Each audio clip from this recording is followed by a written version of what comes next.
Your hand feels cold. Let me fix that. He hummed as he raised the hand he was holding. What? There. Now it feels warmer. Oh, you cad. Oh, how dare you. You did that on purpose.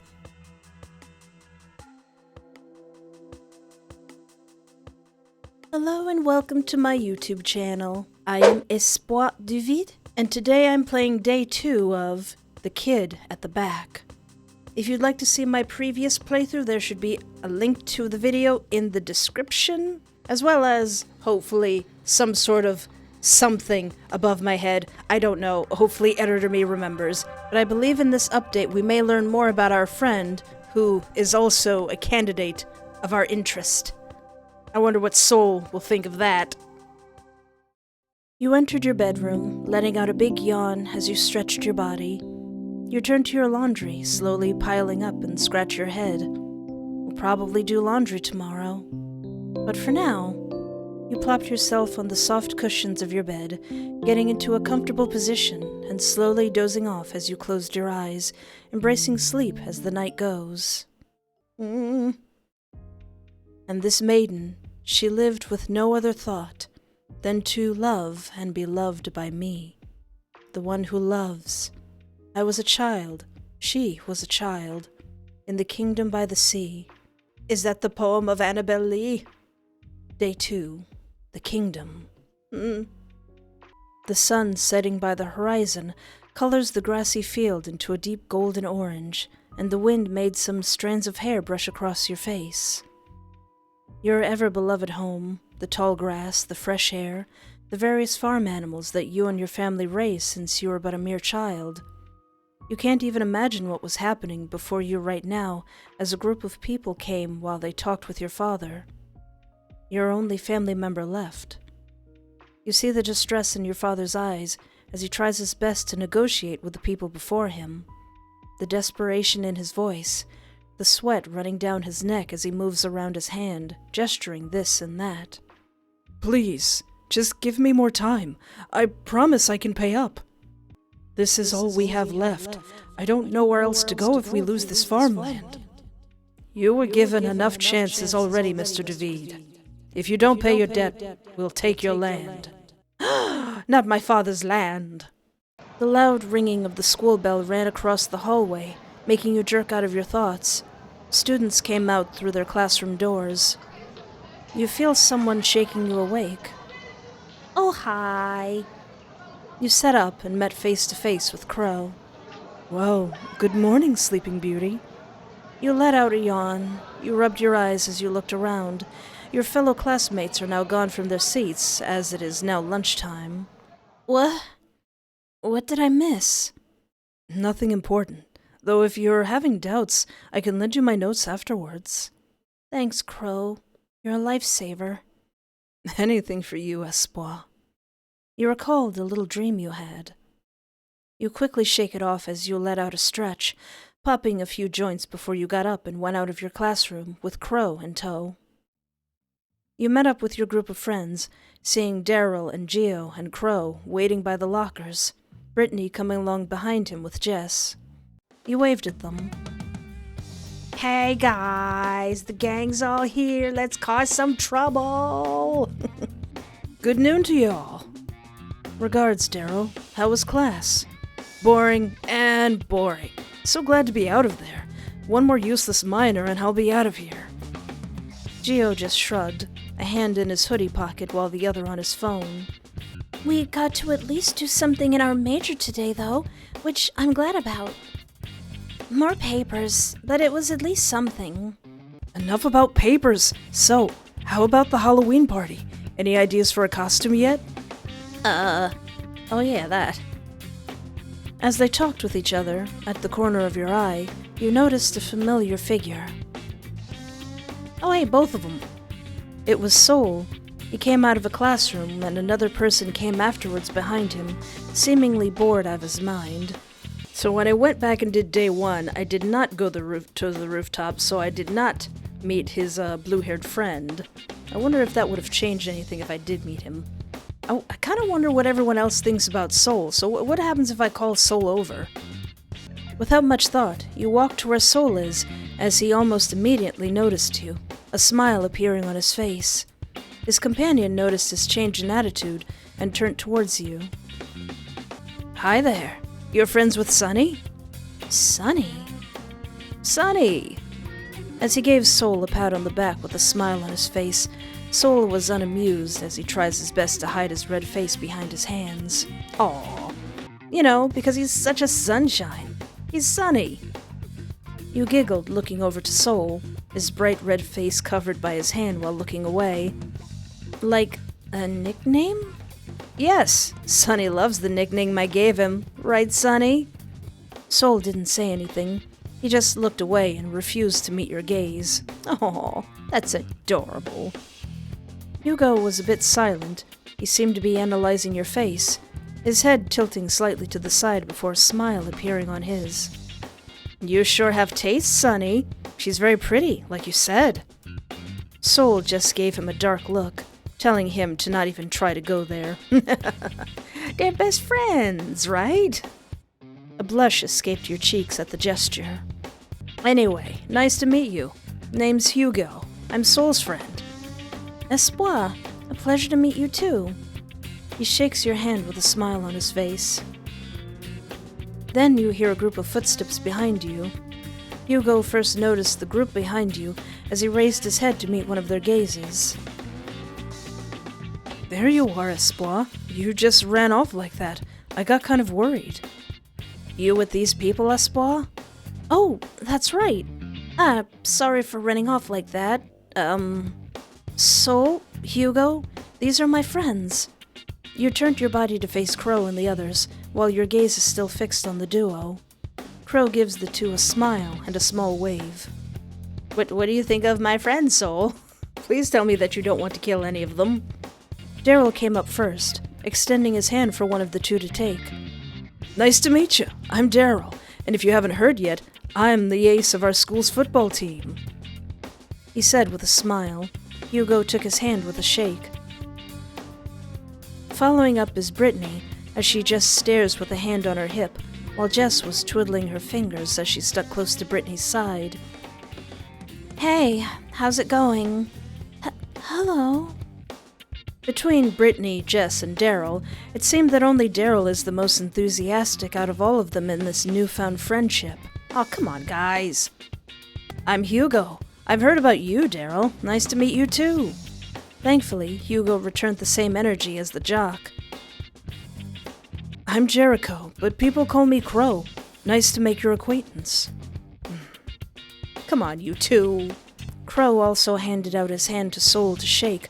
However, Soul did not take it. There was a slight awkwardness in the air between the two males, making Crowe slowly retrace his hand back. No way! The atmosphere between the two, however, was cut short when Hyugo gave out a loud gasp and marched towards Gio, who was way behind the group, a visible scowl on his face. Gio's eyes darkened as he tried to step back, but Hyugo was quick on his feet as he engulfed the taller man into a hug. Oh, I can't read that. I can't read none of that. I wish I knew it, but I don't. Perhaps Hyugo is very excited to see Gio, but Gio is not having any of it, as he usually does. And Hyugo is confused by this. I didn't want to see your ugly face the entire day. No, the entire semester. But my luck seems to be slipping. Hey now, that's not a nice way to greet your brother. Oh, le gasp! Are they brothers?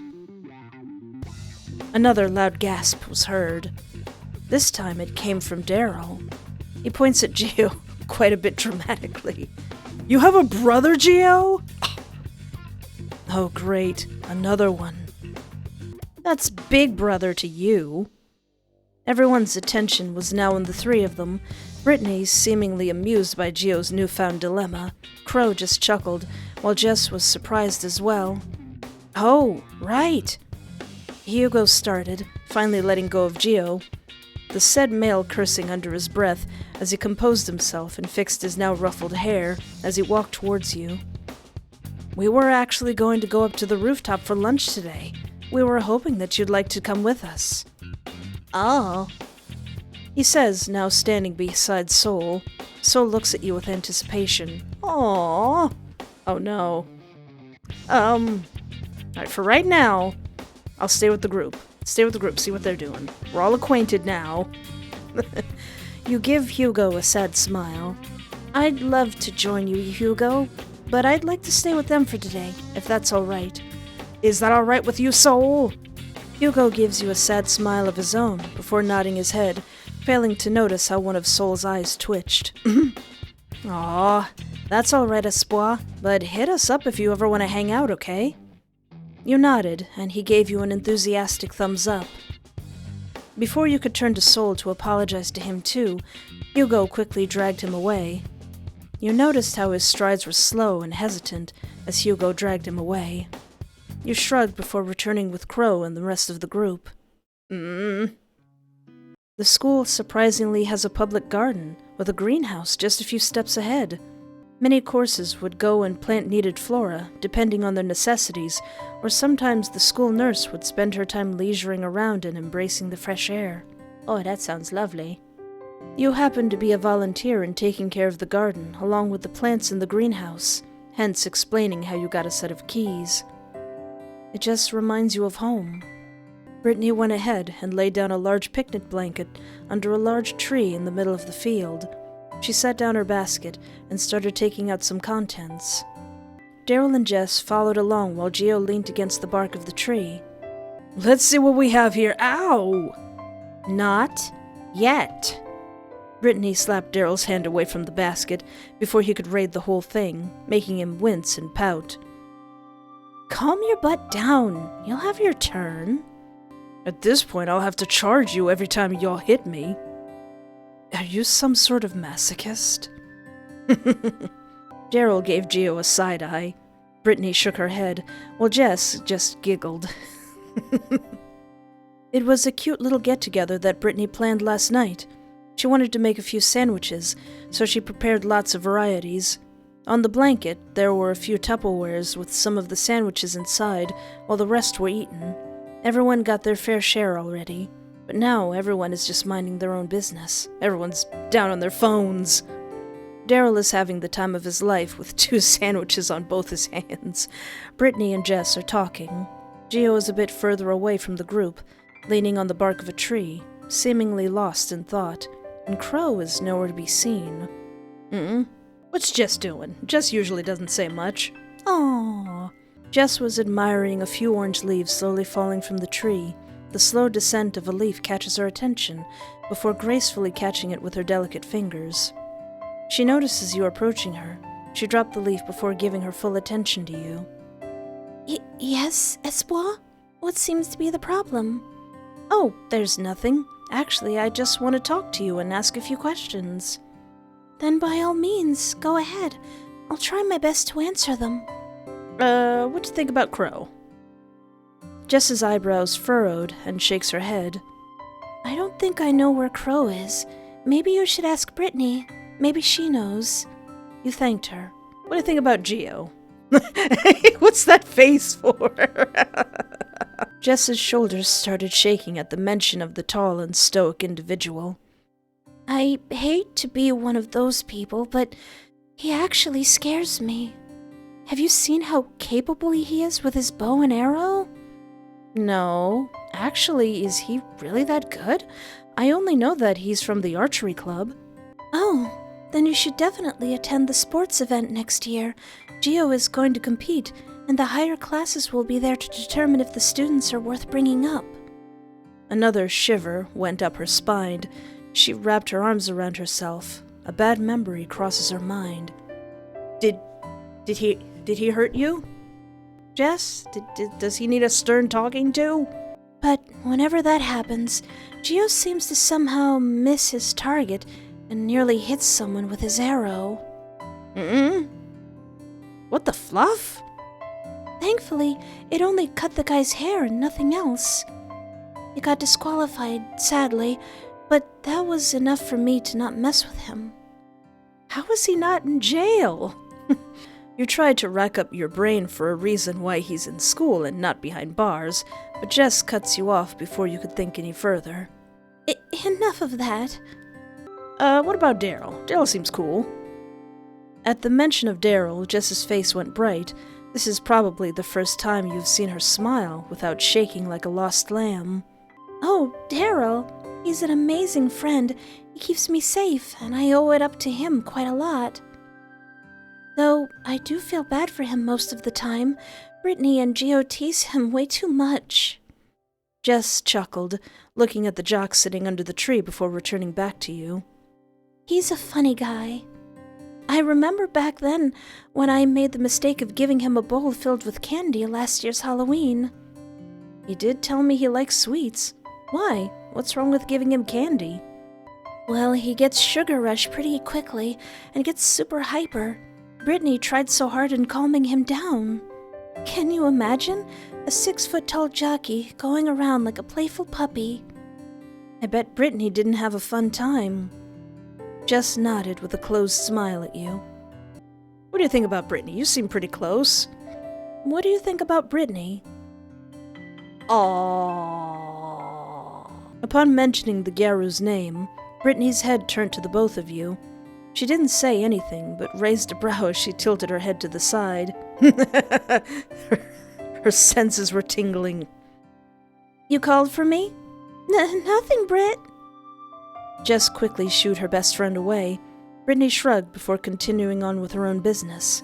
Jess lets out a sigh of relief as a small tint of red raises in her cheeks. Aw, precious. Jess looked down on her skirt, fiddling with her pink wristband as her heartbeat quickened. Britt, she's my best friend, my very best friend, and I would do anything to see her happy again. She pushed back her glasses and looked at you. And there you saw the sparkles. Her smile is soft, and you can tell. Jess, do you like Brittney? She was hesitant before looking down, nodding as she did so, still fiddling with her pink wristband. Oh, was that a gift from Brittney? Promise not to tell? I promise. Thank you, Espoir.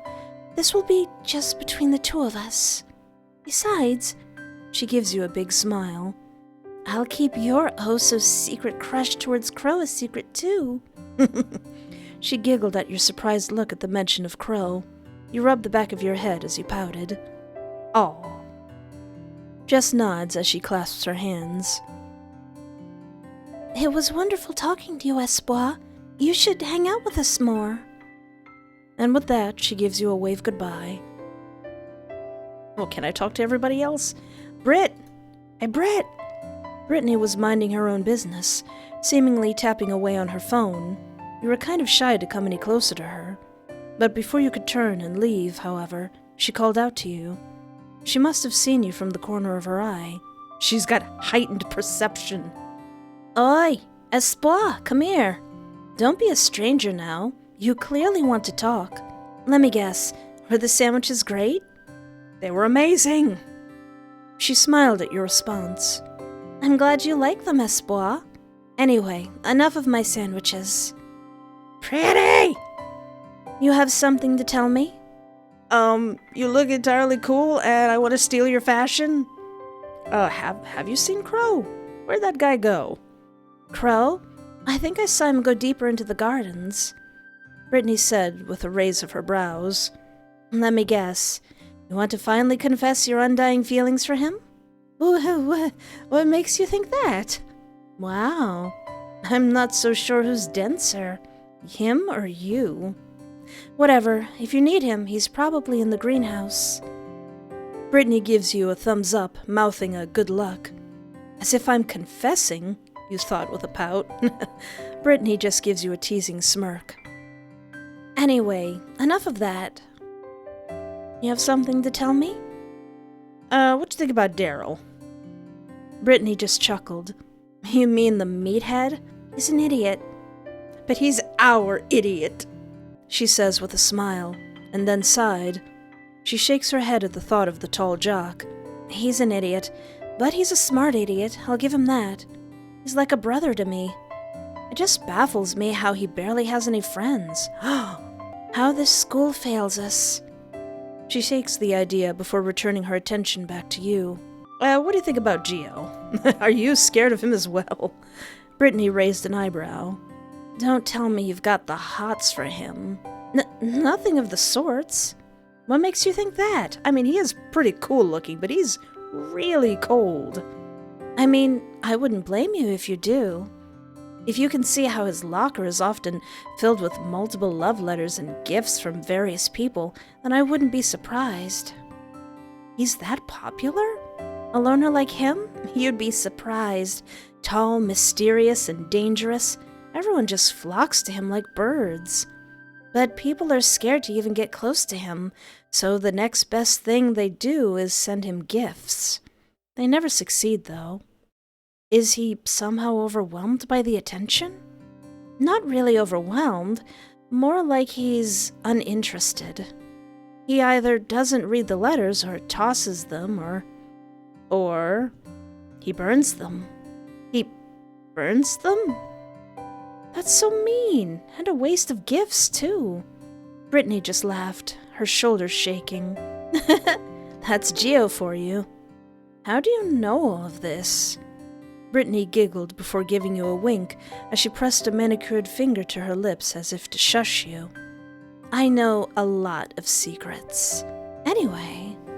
What do you think about Jess? Do you like Jess back? Say yes! Upon hearing her name, Jess's head turned to where you both were.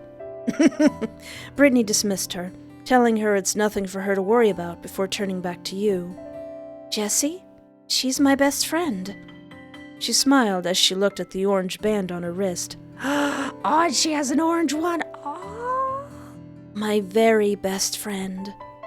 When no one was there to help me, she was there. You'd be surprised how confident and loud she is when she's mad. Brittney chuckled a bit, as if reminiscing on a fond memory. I owe it all to her for bringing me back up during those dark times. But enough of the past. No, I want to hear more. I want to know you guys' story. Fine. Brittney gives you a nod before standing up from the ground. She stretches her limbs, letting out a few satisfying pops. She places a hand on her hip. I'll be cleaning a bit. I'll talk to you later, Espoir. You don't want any help? No thanks. I appreciate the thought, though. You nodded as she stood up as well, leaving Brittney to attend to her own devices. Deryl, what's up? Deryl seemed to be the least busy out of everyone. You approached his sitting figure as you took a seat in front of him, one sandwich gone from his hand as he munched on the other one on his other hand. He notices you and stops eating, tucking away the sandwich and placing all of his attention on you. Aww. You got something to ask me, Espoir? What's going on with Gio? You seem to be one of the only people okay with him. What are your thoughts on Gio? Deryl smiled as he leaned a bit forward. Now Gio's my favorite guy. Aw. Even if he's a bit of a meanie at times. What makes you stick to him? Isn't he mean to you like you said? Daryl's eyes brightened as his eyes went soft. He side-eyed the male by the tree who had his arms crossed. Gio's attention was somewhere else. People are scared of him. It's probably because of his background. What about it? The thing is, no one really knows what his family does, other than the fact they're super rich, and that they're highly involved with the founder of this city. People have seen him with his bodyguards, all rugged and tall and very intimidating. Heck, I even saw one with a huge katana on their back. You shivered. Clearly, you don't want to deal with them. We're all friends here. No one's going to get, killed with a katana, right? But what makes you not scared, Deryl? I mean, you clearly know what his family and himself are capable of. You see, Espoir, I'm not really scared of him. On the outside, he's all stubborn and cruel, but on the inside, he's a really nice guy. Think of him like, He pursed his lips, thinking a bit. He's like a stubborn cat. You glanced back at Gio one more time. You're seeing the cat ears and the tail all right. Aw. Now that you think about it, With this vision based on Daryl's declaration, Gio does not seem quite intimidating anymore. He's just a kitty. How cute. Then you hear a sigh from Deryl. You returned your attention to him, an elbow on his leg as he held his face in his hand. Which begs me to wonder how he ended up being in the lower class with us. The low class? How do we have things like that? Oh? You don't know about the hierarchy, Espoir? What is this, like Kakigurui? You shook your head no, and Deryl scratched the back of his head.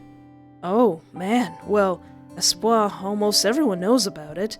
I don't know the background of my own friends. You're barking up the wrong tree. I don't know nothing. Where am I? What's this school called? What's my major?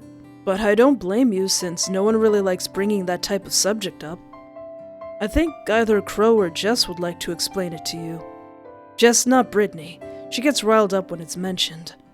You nod in understanding, and Deryl gives you a smile.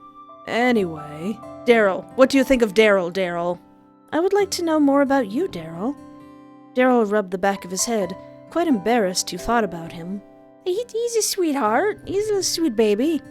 Golden retriever man. Well, aren't you a flatterer? Where should I start? He thought for a while, his legs crossed while you waited for him as he pondered. Well, I am the ace of my football club. I hate my coach, but don't tell him that. I love food. Like, lots. My most favorite would be sweets. No sweets for you, darling. Or at least, not in overabundance. If you ever got any on ya, smuggle me some, will ya? He says with a wink and a nudge. Other than that, I guess that's pretty much it. What you think about Jess? Oh! At the mention of Jess's name, Daryl's whole face turned red as he started sweating. What about her? I don't know. I'd like you to tell me. What do you think about her? Yes, Deryl. Is there a love triangle afoot? Or a love angle? Daryl's cheeks just keep getting redder and redder. For a moment, his gaze turned to where Jess and Brittney were. He sighs as he looks away. Jess is the sweetest human being I've ever met. Oh? But don't tell anyone. I trust you with this because Crowe trusts you, okay? All right. I don't know what's the big fuss yet, but I promise I won't tell. You raised your hands in surrender. The taller jock deflated on the spot, his shoulders down along with his mood. But, yeah, she's sweet. She's pretty. She's cute. While some would make fun of me, she's always there to give me a pat on the back. He groans, doubling over. His expression seems like he wants to throw up as he buried his face in his hands. But I doubt she likes me back. You tilted your head, wondering why he thinks that way. What makes you say that? The way she looks at Brittney. Don't you think that's the look of someone in love? At that, your eyes widened in surprise. You quickly turned your head to where the two girls were. The eyes behind the transparent frames looked like the fresh citrus oranges in summer. They were bright, and they were fresh for the picking for Brittney. I know, because that's the same look I gave her when I first met her. And it's the same look I see on Crowe when he looks at you. Aww, everyone knows. Everyone knows everything, we're just not saying it. He twirled a loose strand from his bangs. He looked away from the two girls and focused on your surprised figure.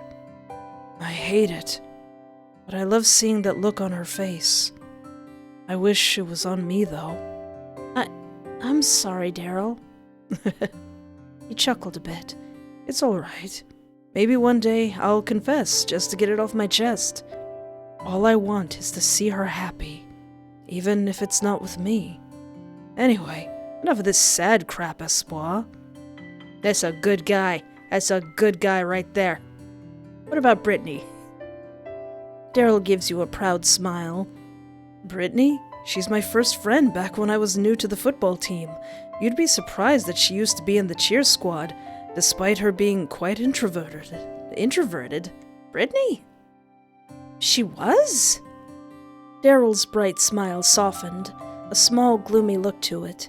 He was trying so hard to hide it, but was failing. Yeah.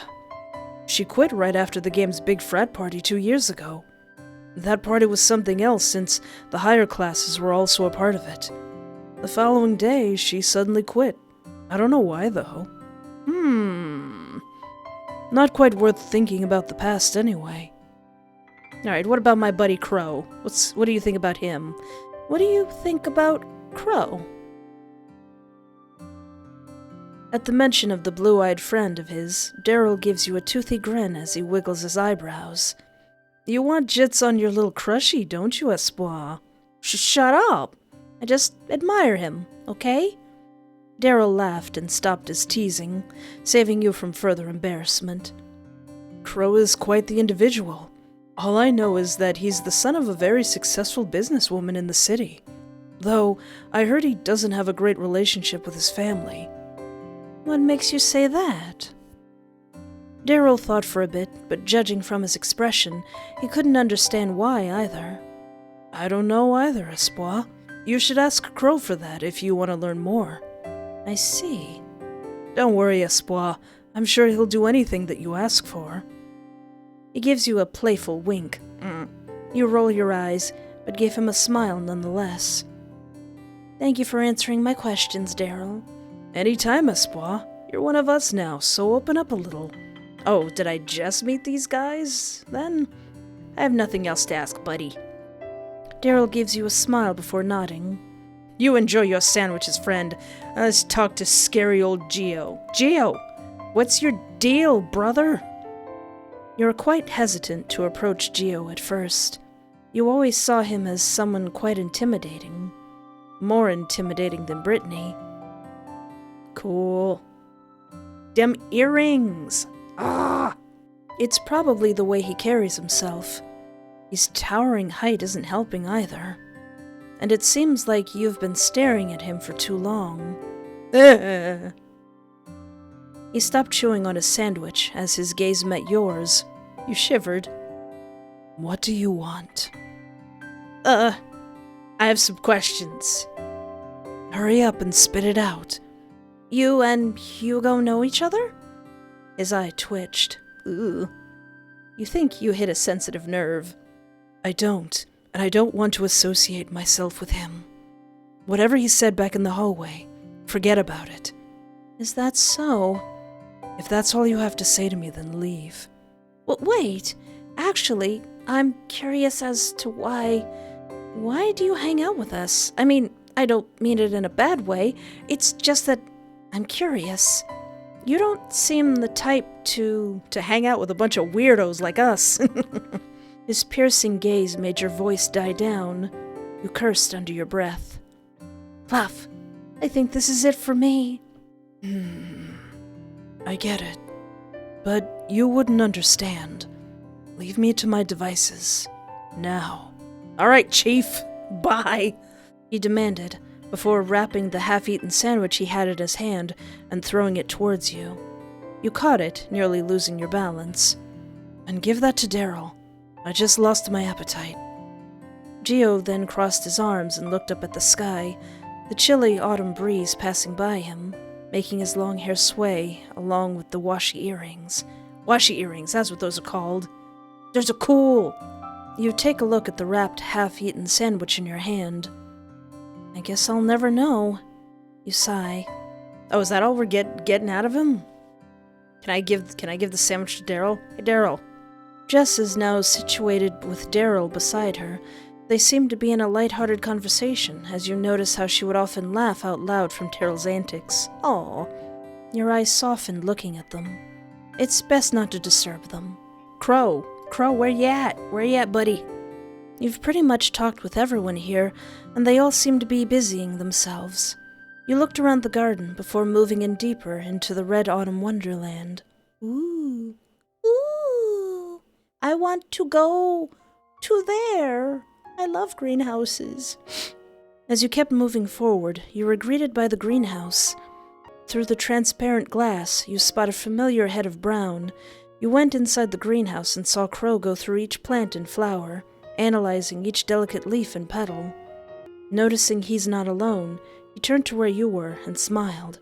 Oh no, Crowe, we're alone, in the greenhouse, together. Oh, there you are, Espoir. What brings you here? I would say the same thing to you. Well, I haven't really explored this place properly before, so why not take that chance? You've never been here?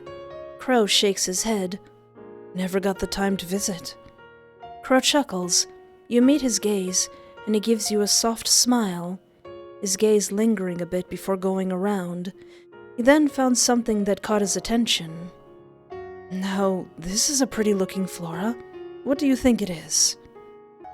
You looked at the brush filled with purple flowers, their petals thin as it showcases its full bloom. This is a passion flower. Fascinating. Tell me more about it. Well, it's a climbing vine plant. Usually its colors are purple or white. Once flowers bloom, passion fruits will bear itself. Usually a volunteer would come and harvest the fruits. That sounds interesting, Espoir. But that's the scientific way to describe this flower. How about its meaning? You tilted your head to the side. What do you mean? How do I say this? He places a hand under his chin. In astrology, each star has a meaning behind it. Same goes with gemstones, like your birthstone. Flowers have those as well, correct? Huh. I never really thought of it. Crowe gives you a cheeky smile. It's interesting. Passion flowers symbolize hope and growth. I love seeing the hopeful looks on people. He says as he looks at the flowers before you both. Hope. Hey now, you're getting a bit too close to home now, Crowe. Something this city needs. I want to get rid of the hierarchy. Oh yeah, that thing. Please explain that to me. What is going on? Do I have to wear a name badge that calls me a kitty cat? Deryl mentioned something about that. Actually, everyone did. But how come I've never heard of it? What is it about? I never got to explain it to you, huh? I guess now's the perfect time, since they're quite active in interacting with us in the lower class again. He looks out. Our school, Olympias University, has 2 buildings with 2 different classes. One is where we are at the moment, the lower class, while around the northern part of the city is where the higher classes are. Their education is 10 times better, the facilities are better, and the students are way out of our league. He hesitates a bit in voicing his thoughts on the students in the higher class, though I highly doubt that. He added, his eyes narrowed. Please explain more of this hierarchy. Crowe lets out a sad laugh. The system is kind of a if you feel it thing. You don't really feel it, much less see it, unless you've been at its mercy. It's a dog-eats-dog world out there, Espoir. You'll never know who is the next victim. A soft, sad smile made its way on his face, which is why I strive to protect you. Oh, well, the lower class? We seem to be doing pretty well. Calling it lower class is kind of low, in my opinion. I call them villagers, humble people. They're either really kind or either too busy to bother. There was a hint of hesitation in his voice. Well, not all. Failed students in the higher class often end up here with us. And well, they don't really take it well. Which explains the bullying situation. Crowe's brows slanted downward, disgusted by the idea. The fact he can't do anything is irritating him. How come no one tried to file a report or anything? People tried. I tried. We tried. But unless you either have money or a higher reputation, heck, even both, they'll bother to even listen. Crowe sighs. Which is why some students try their hardest to get up the ranks, to be part of the higher class. All of that? Just to be respected? Crowe didn't say anything to you, but a nod. Both of those sound so... You're left to your thought process to what Crowe told you about the newfound information. This probably explains the bullying and how the school is handled. Your position in the city is just a secondary priority. Heck, maybe not even a priority at all. That means if I ever want to help keep my family's farm up, I have to make it up there? Crowe nodded before continuing. Once you're up there, you'll have a better life. You'll be respected. You'll be rich. People would do as you tell them. That's messed up. Did people ever protest? Crowe, however, did not answer, as if scared that someone would hear him. He remained quiet, only giving you a look that probably says that things did not go well. You refused to ask for more elaboration.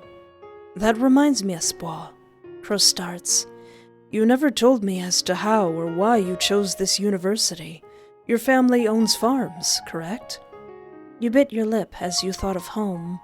We do, but I wouldn't say we're doing well. I'm sorry to hear that. It's okay, really. It's my burden to carry, not yours. And I'm going to work hard for it. Anything. I'll do anything. Which means I can't get distracted by cute boys. Your eyes widen at the words that the well-dressed man said. No, I refuse. Espoir, I thought I told you to stay inside.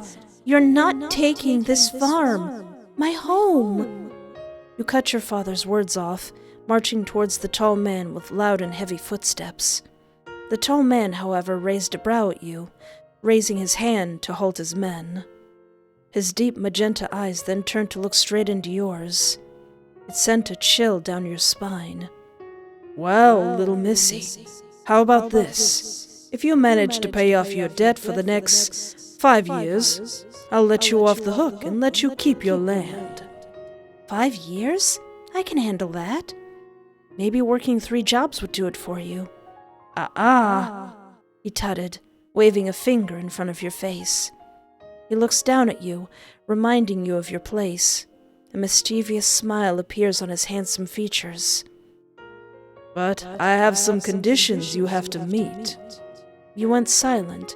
Your heart starts pounding in your chest as you keep eye contact with his sharp magenta orbs. I want you to stay in the city. The city? But we can't even afford to take her to college.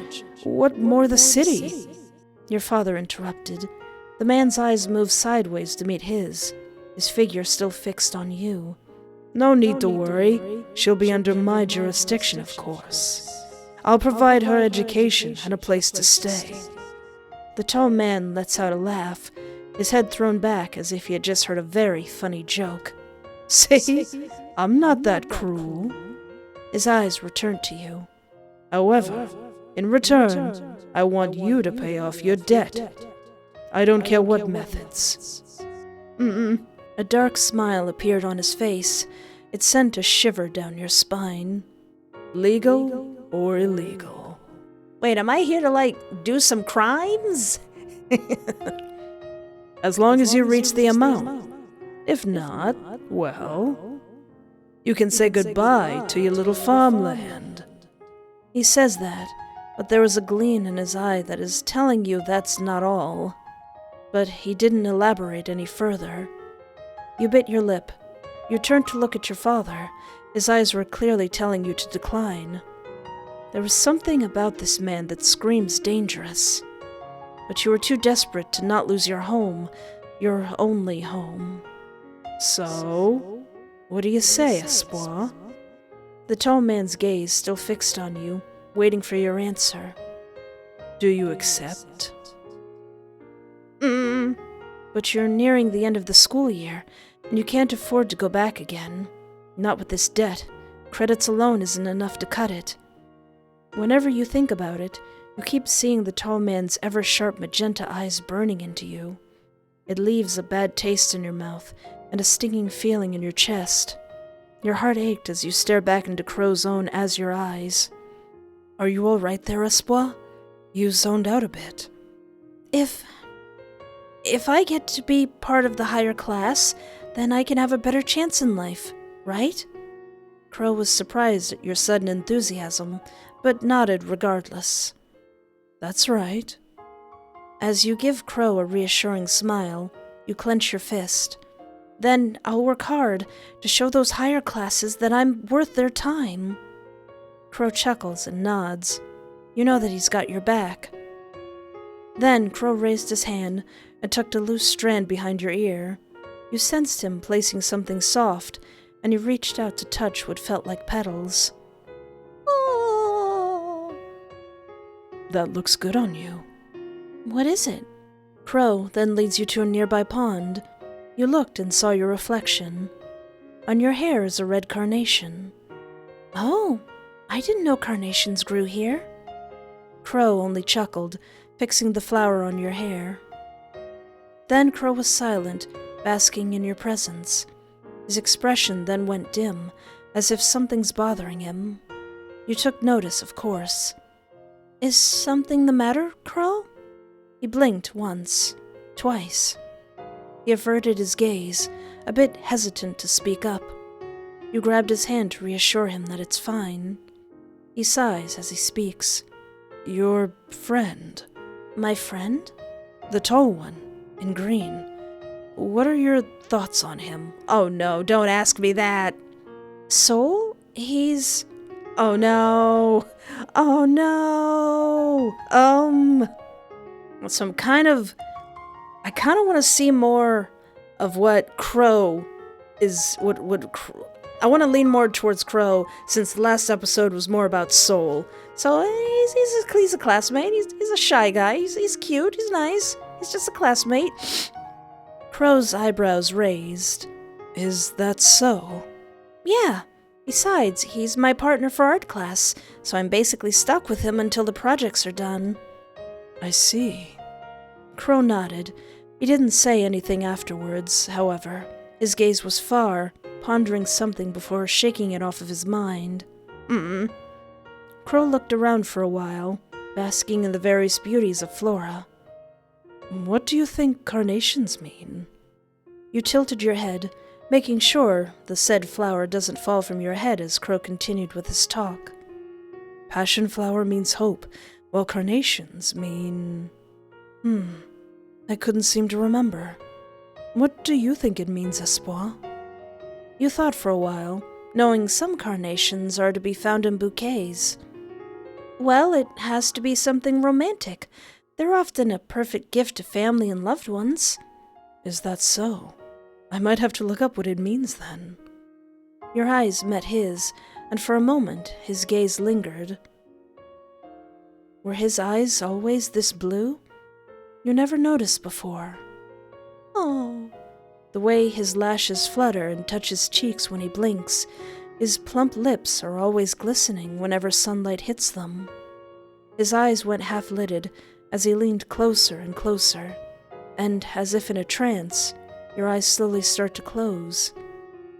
Let's lean into that. As if you lost control of your body, and it started moving on its own, you leaned closer as well. Your eyes now closed, feeling his breath near your own lips as he drew closer and closer. Ah, Brittney! Brittney! Brittney! Crowe, you'd better get going before... Of course, Brittney. Your eyes popped open, and you quickly backed away. Hey, we was having a moment. Crowe backed away as well as he waved to Brittney. Brittney raised an eyebrow at the both of you before shrugging it off and leaving the greenhouse. Brittney, I love you, but you're interrupting something. Crowe sighed, seemingly disappointed, before giving you his hand for you to take. We should get going. You pouted at the moment ruined, before accepting his extended hand and left the greenhouse with Crowe. Dang it.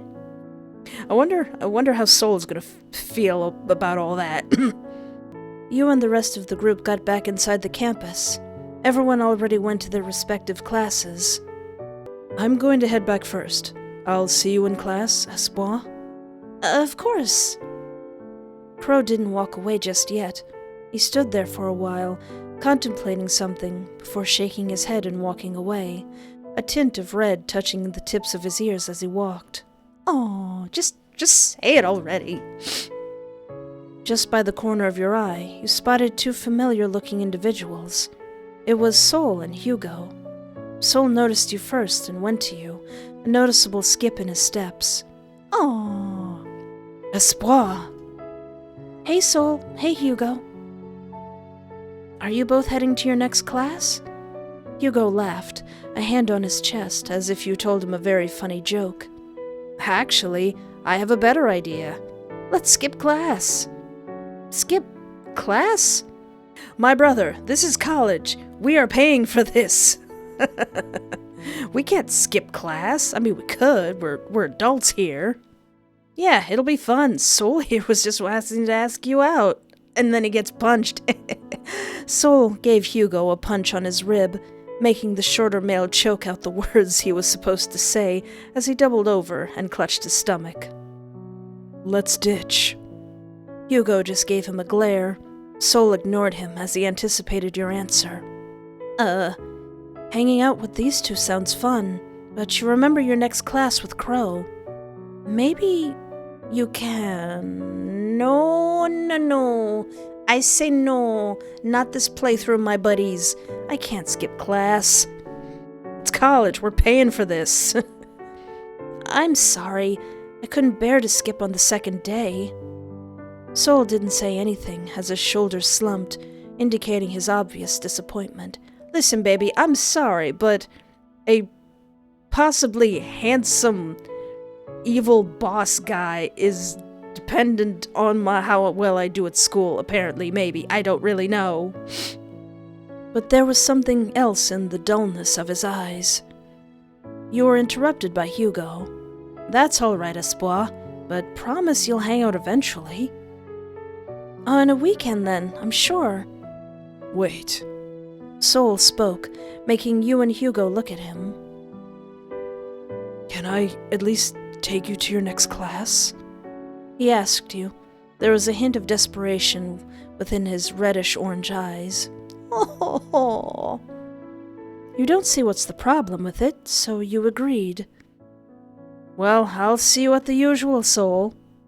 Hyugo waved to the both of you before walking off. Let's go, shall we?"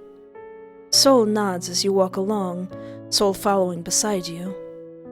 You and Sol walk through the hallway towards your next class's classroom. You couldn't help but check on Sol. He seemed nervous.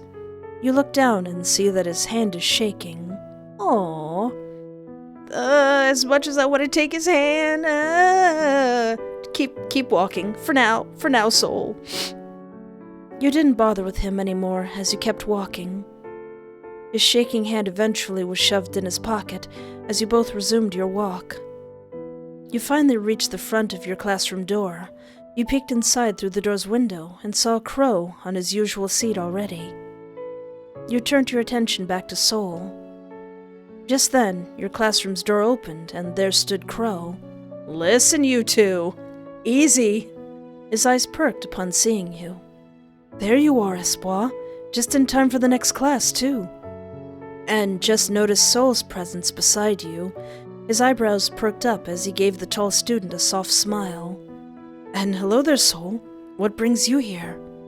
Sol, however, was silent, his gaze dark before responding. "Just escorting Espoir." "That's really sweet of you to do, Sol." Crowe didn't mind the male any longer before returning his attention back to you. "You should probably get in. The professor is coming any time now." "Oh, right. Thank you again, Sol, for coming with me." "It's a dangerous walk down the hallway that I never would have been able to do by myself." You entered your classroom along with Crowe, failing to see Sol's ever-darkening gaze as his fists clenched, drawing blood. He stares at the door, moving aside as he leaned on the wall right beside it. Sol looked down to stare at his palm.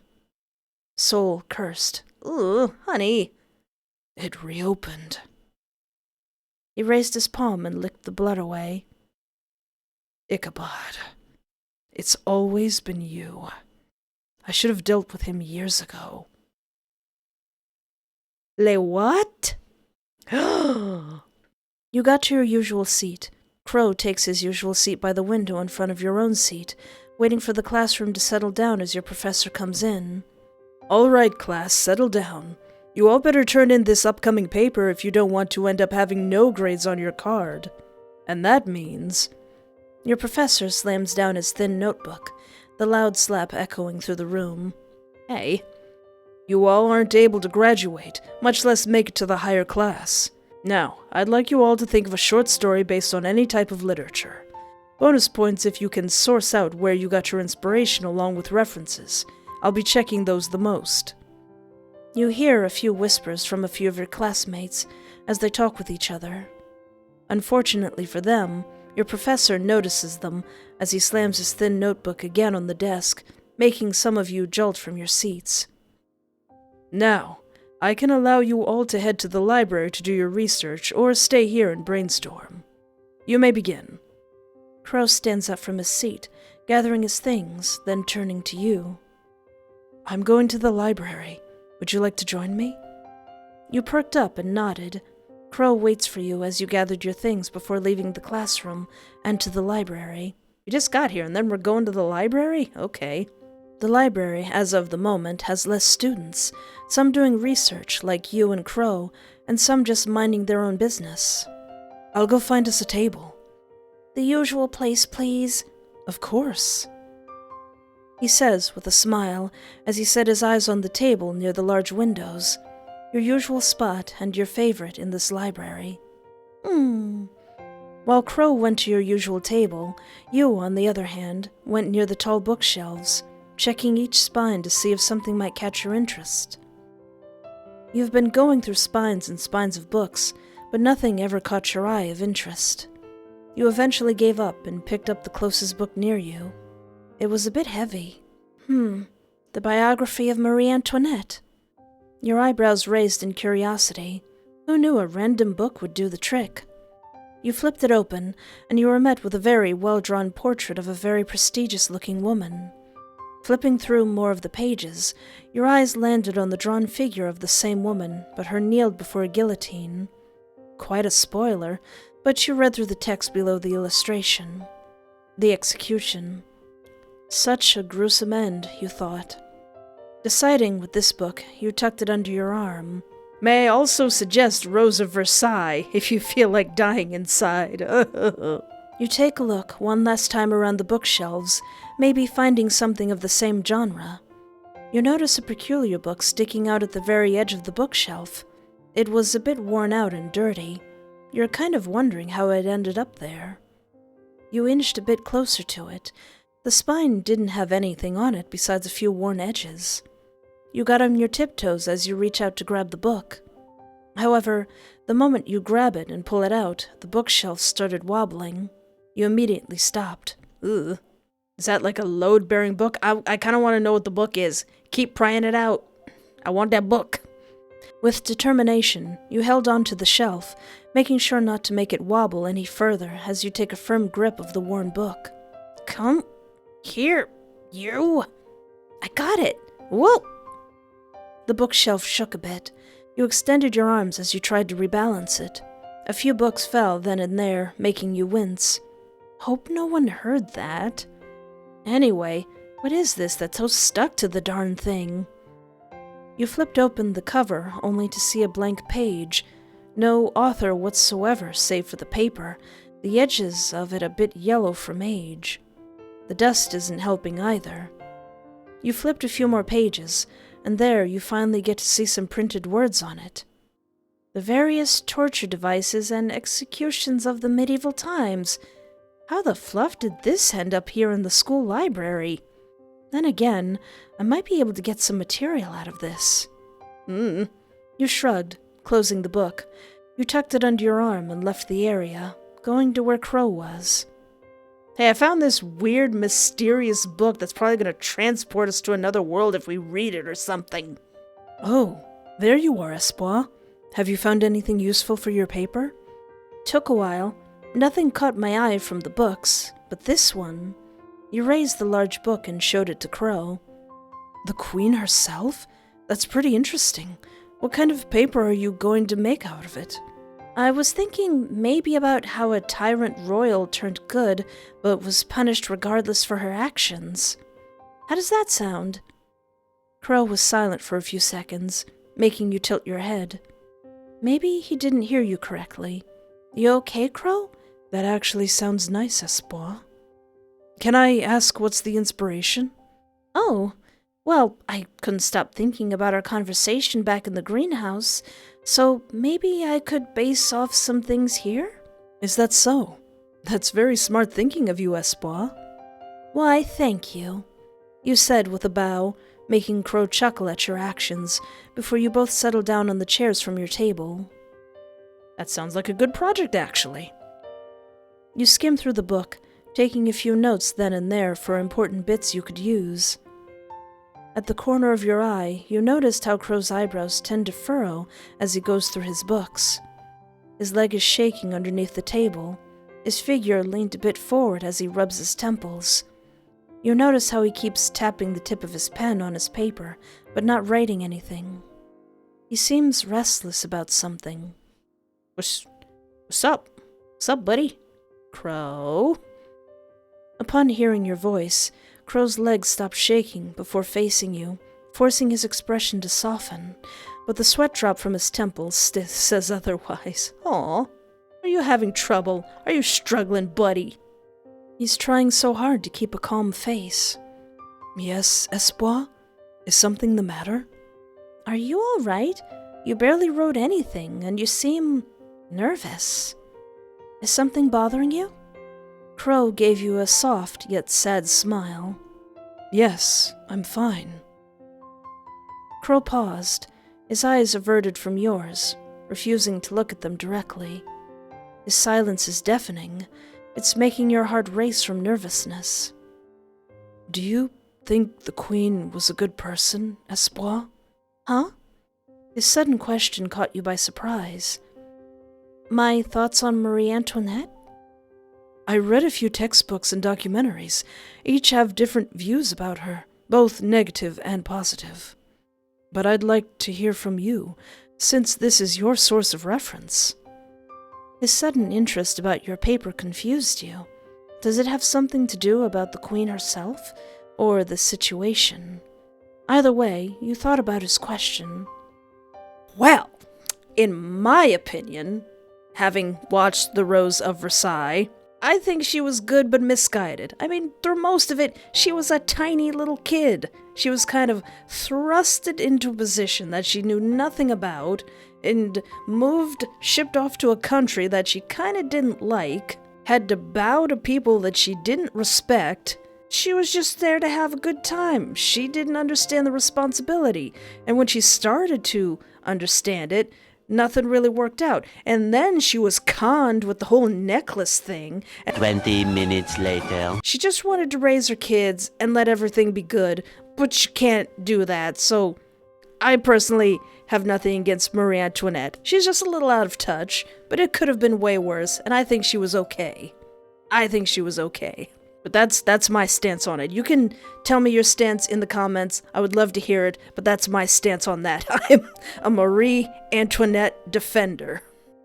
I believed she was a nice person.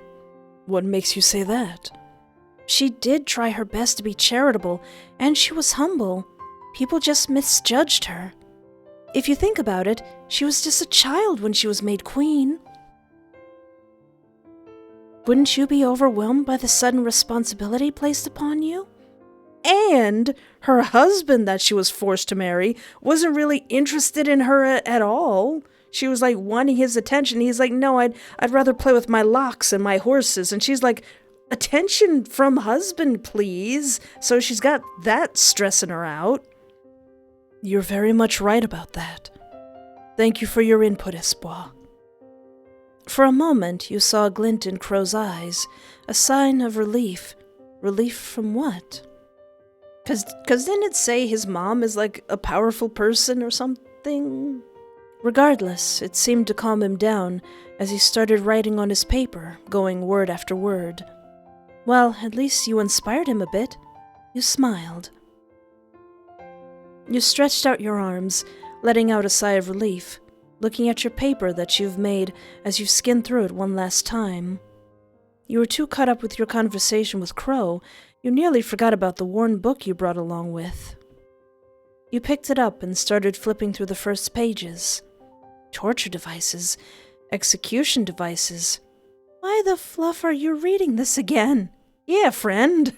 You turned to another page, and on it was a well sketched of a tall and bulky man, his face covered as he wields a large axe. His arms are filled with scars, while around his neck is a chained collar. He looks like those killers you often see in slasher films. Or maybe a gigantic, hulking being from well-known psychological horror game.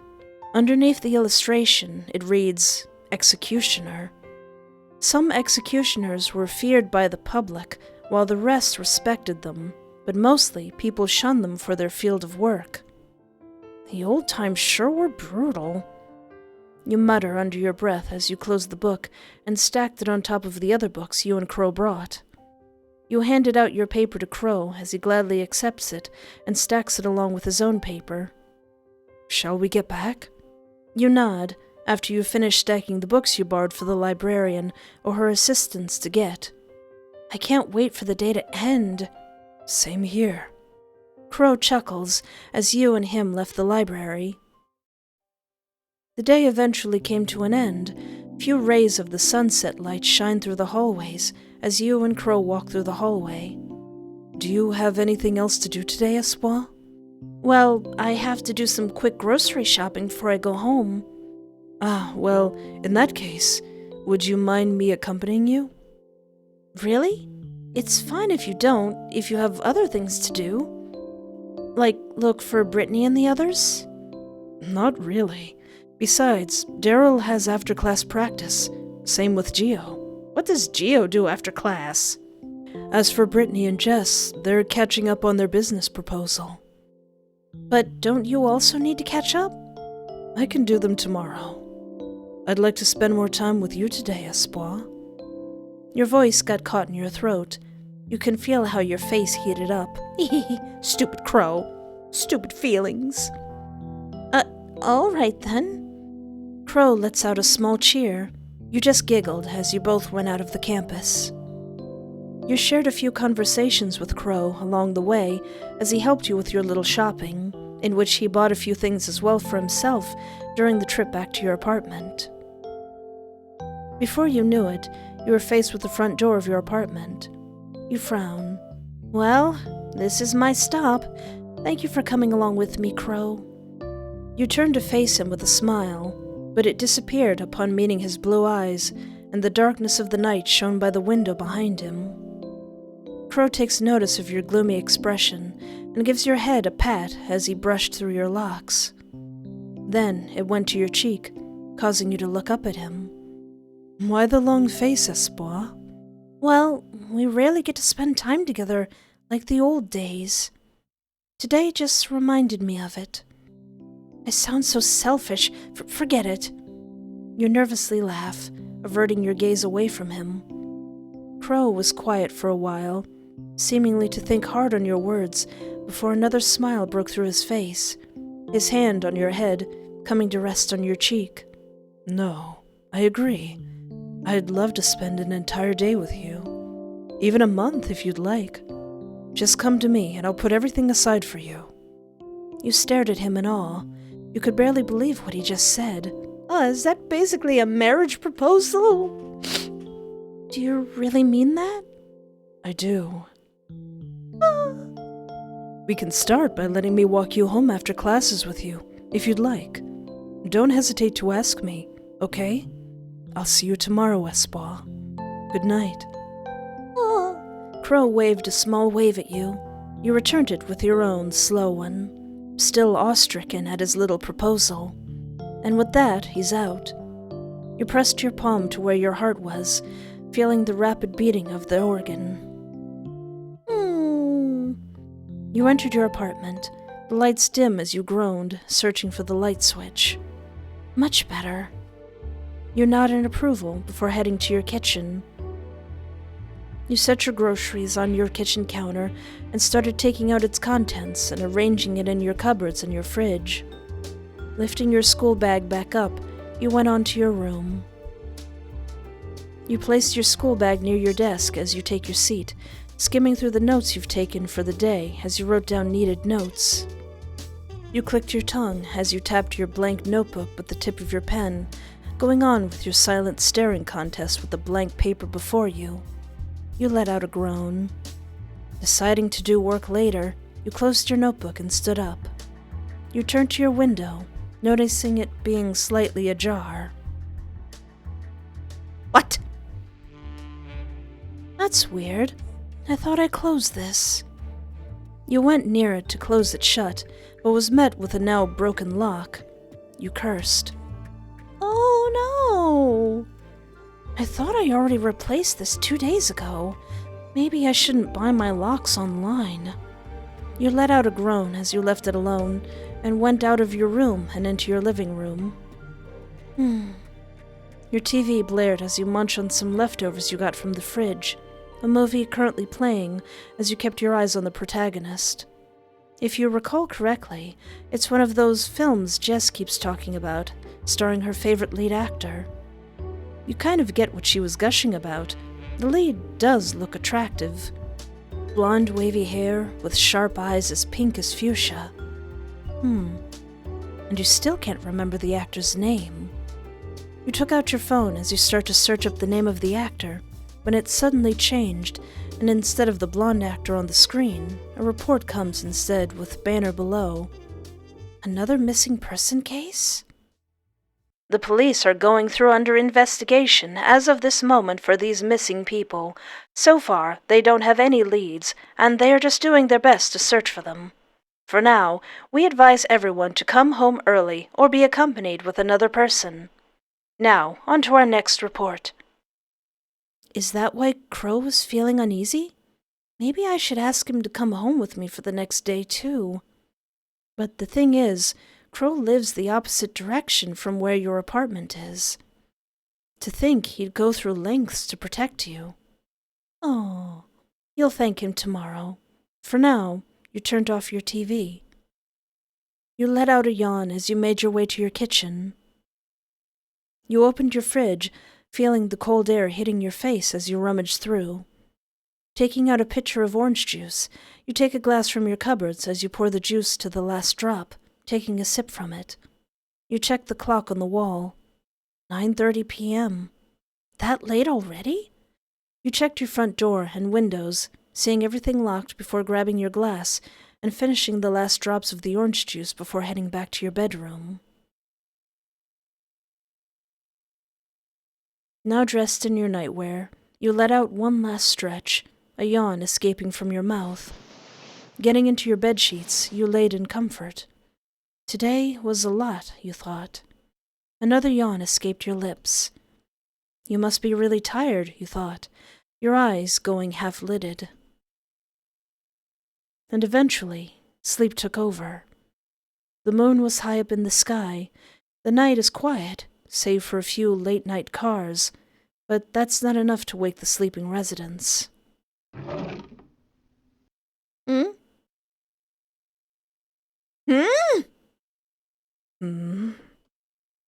Still broken, huh? Saul!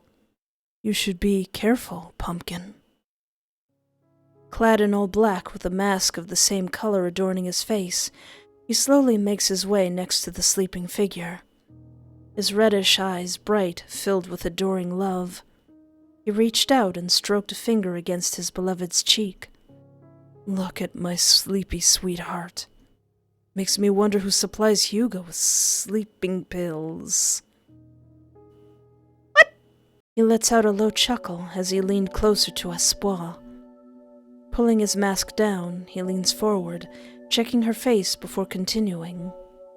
He buries his face into the dip of her shoulders as he leaves a peck.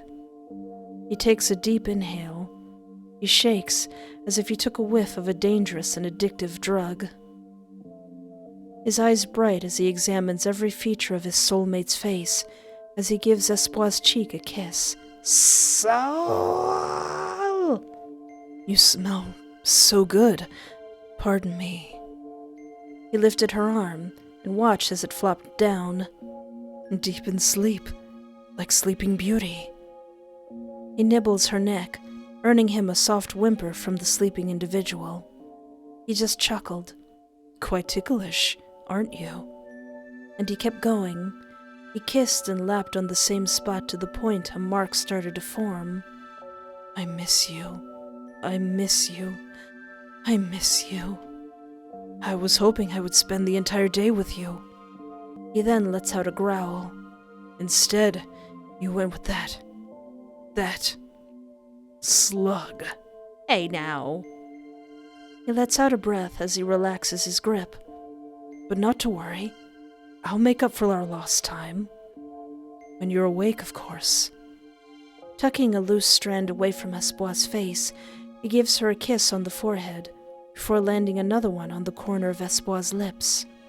A shiver ran down his spine at the contact. As much as he would like to stay a bit longer, his time is due. He backs away as he covered his face once again with his face mask.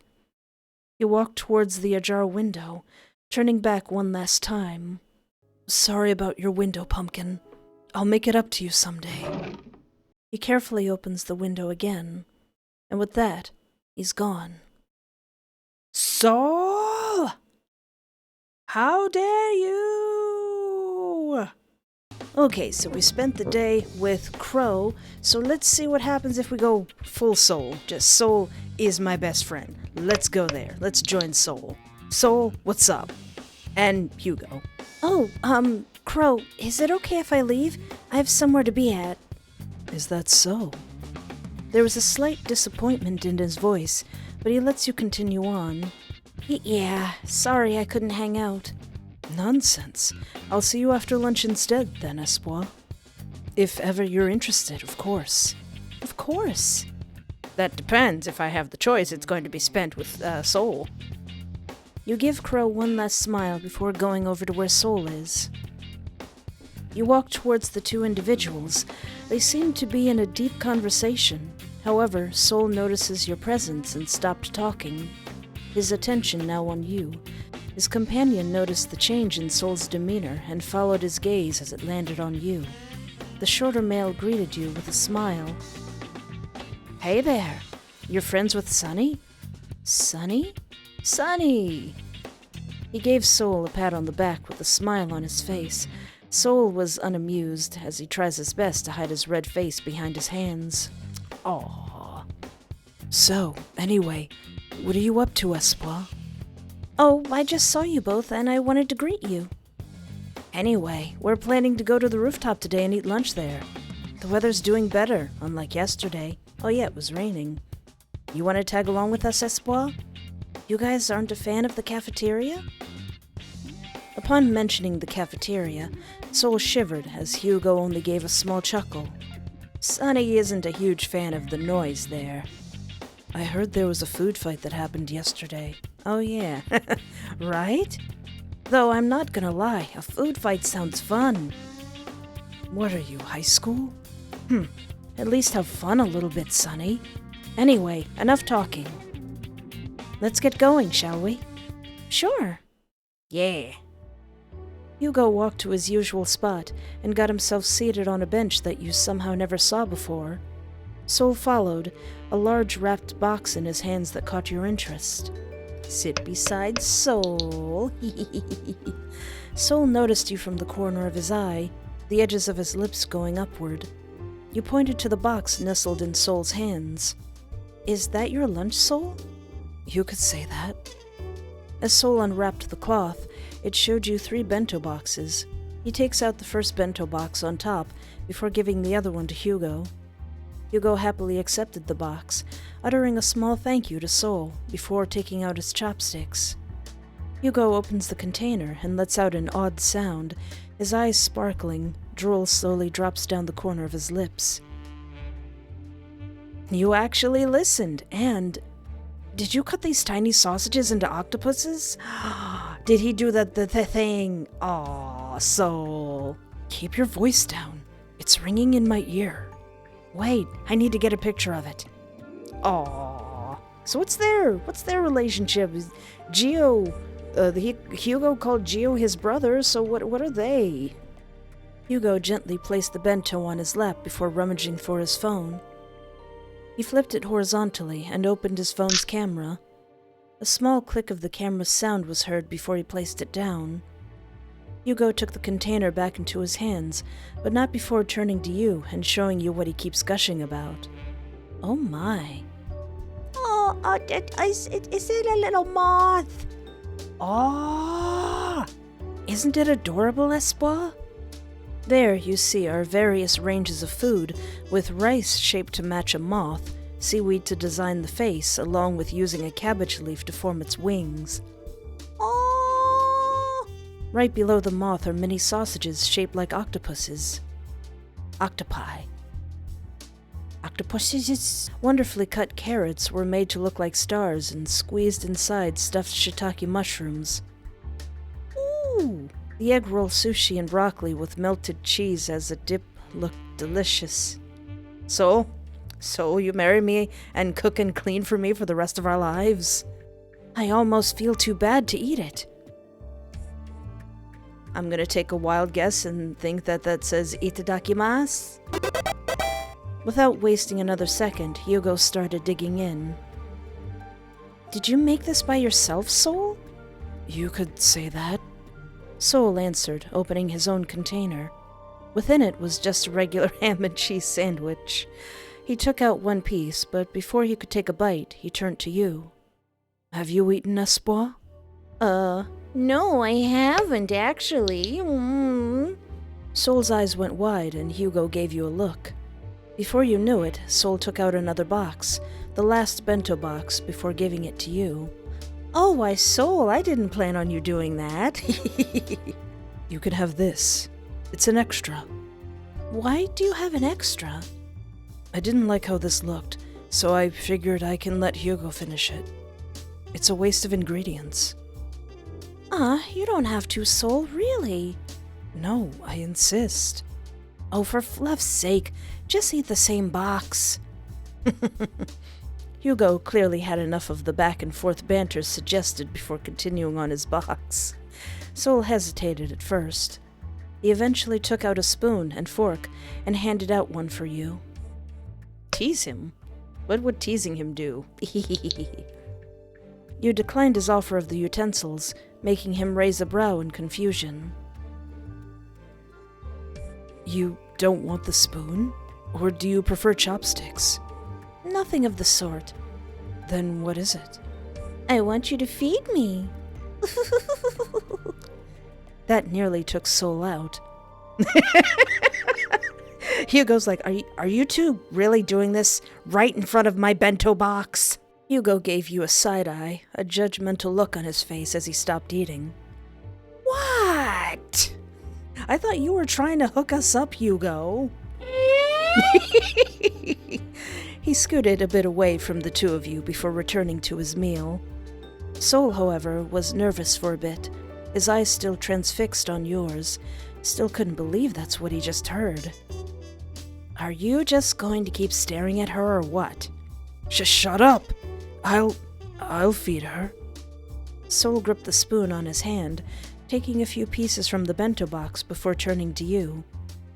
His eyes averted away from you, a wild blush on his face as he raised the spoon to your face. His hand was shaking a bit, seemingly nervous. Oh, you took a bite and chewed. You felt the flavors mixing well. It was delicious and fresh. It's amazing. Now I want a bento box made by my stalker boyfriend. Soul, this is really good. Hyugo nodded along with you, food stuffed in one cheek like a hamster. I know, right? You'd honestly be surprised. Soul, you'd make a great house husband. Ooh, just coming home from a long day of work. Honey, I'm home. Just Soul is in a little apron. Soul's eyes widened at your declaration. You really think so? I really do think so. Hey, what did he say? He was about to say, do you want to get married with me? Aw, Hyugo, what are you doing? I thought you tried to hook us up. Soul is definitely house husband material, Espoir. He can cook, he can clean, he can do anything. I'd rather not be your own personal butler. That was a compliment. The two banter, but you couldn't help looking at Soul. His eyes have a hint of sparkle in them. It seemed brighter. Oh. Hyugo eventually finished his own box, tucking away the box and wrapping it back up. Hyugo stood up from the bench, stretched his limbs, walked a few steps ahead, and looked back at the both of you. Is this what you guys do every day? You questioned, making Hyugo turn to you. Oh yeah, I'm gonna ditch school with them too, haha, on the second day. Or at least when you both get together. What do you mean? You mean Soul giving me lunch? He just keeps forgetting to bring his own. Hyugo pouts. And you never finish yours, so I do the honors of ever finishing good food. Thank you very much. Those bento box art. What inspired them, if you don't mind me asking? Oh, you didn't know? Shut it, Gogo. Gogo? Oh, now we're using the nicknames now, Sonny. How sweet of you. You see here, Espoir, my old pal here just makes food art like the typical artist that he is. But he never bothers to finish it, much less eat it. And he really loves cute things like... Hyugo turned back to Soul. Soul just stared back at him, his arms crossed. What was the name of your plush horse, Sonny? Like heck I'm answering that. Boo! He owns a plush horse? Soul owns plushies? By now, Soul's face is beet red as he ties the bento boxes back up. He stood up from his seat before going over to where Hyugo was. You stood up as well and followed along the duo. That's so cute! You keep surprising me more and more, Soul. He said nothing as he fixed his choker, the red going up to his ears at your compliment. Looks can be deceiving. This begs you to wonder, why do people never bother to notice him? Why don't people want to get to know him? Maybe they just never gave him the chance because of how he looks, not to mention his intimidating height. But in the end, he's just a gentle giant. By then, Hyugo stopped talking, the wind picking up a bit as he went by the railings. He leant in and placed his elbows on the cold iron surface as he looked down. Curious, you approached him and looked down to where his attention was. And there you see a group of unfamiliar people. They look so fancy. They look rich, dangerous. It doesn't help that the adult with them, you're guessing a teacher, has an eye patch on his right eye. High-class mugs. Soul lets out a disgusted look at the group of well-dressed students. He didn't spare them a second glance and went back to the bench. High class? Oh yeah, since you don't go to lunch with your friends, you don't learn about the class system, so are they going to explain it to me? Ah, you don't know about the hierarchy, Espoir? No, not that I'm aware of. This is the first time I've heard of it. How come I've never heard or seen one of them throughout my school years here? Hyugo just made a low chuckle, his gaze still transfixed on the group below him. His eyes narrowed. Just like Soul, he clearly doesn't like them either. I don't blame you. No one likes talking about them anyway. Cool. High class? He glares at the group below. This school building isn't actually the real thing. Wait, what? But the school map clearly says that the address is... That's where they actually fool you. You might think you got it right, but we are sorted based on our background. The real school building? Way farther than where we are, and their campus is 10 times bigger and better. They get proper classes, have better equipment, everything is just better. Here, we only get the short end of the stick. The afterthought, if you will. If I have to guess, the well-off are in the main building? That's right. Son of a duke, daughter of a businessman, heck, as long as you're rich, you're in. Your chances for having better education rest there. If you're part of the high class, then you'll have a better chance of having a successful and stable life. But don't we have students here who are, like, super rich? You remember Jess being one. She's the daughter of a businessman. But how come she's not part of the higher class? Did she get kicked out? Or did she willingly leave to be with Brittney? I want to know their story. There are some who ended up shifted down and moved to our building. Either they failed a class or got a violation. They didn't want that type of stain on their reputation, so they sent them here. Of course, some didn't appreciate that. They see us as someone lower than them. Hence, Hyugo looks at Soul, the said man too busy sketching on his sketchpad to notice. Oh, he's just over there sketching. Oh, they have to fight the weak to feel something, huh? They sound like nothing but bullies. How come someone didn't step up to complain? Hyugo, however, just laughed at you as if you told him a very funny joke before shaking his head. If only it was that easy. His laugh eventually died down as he scratched his head. Actually, Espoir, in this city, no one really gives a crap. Money is the only thing revolving around this city. You got no cash, you're done for. Which is why people like us, he looks at you, are desperate to get into the higher class. If you so dare complain. He paused, as if contemplating the words he's about to say. Judging from his entire demeanor, it's not good. Instead, he sent you a look. His once soft sky-blue eyes are now sharp, like icicles piercing down on you. You're better off dead. Hyugo glanced one last time below. The group of high-class students are now gone, before averting his gaze on somewhere else. He lets out a sigh. But that's the sad reality here. The attention is good, great even. Your chances to get a stable life and even have a knock to stardom is high once you're part of the high class, much less graduate there. About the hierarchy? How come I've never heard of the hierarchy before? It's like a hidden thing, but that's what we call it. This school. No, the entire city. It's like a fighting pit. Whoever is the most powerful has a better chance in living a good life here. People come to this school to gain a second chance in life. But to achieve that, you have to make yourself well known. Make them think you're worth their time. If not, you're on your own. So I must get a rich sponsor. I have nothing else to ask. This is setting up for a really cool-sounding anime. This city is corrupted, he muttered under his breath, which makes me question, Espoir. How were you able to get in the city? No, the better question is, why did you enroll in this school? If you don't mind me asking, that is. You're clearly not from here. And that he was right. You recall the aftermath of your dream this morning, a sour look on your face as you bit your lip. Hyugo takes notice of this.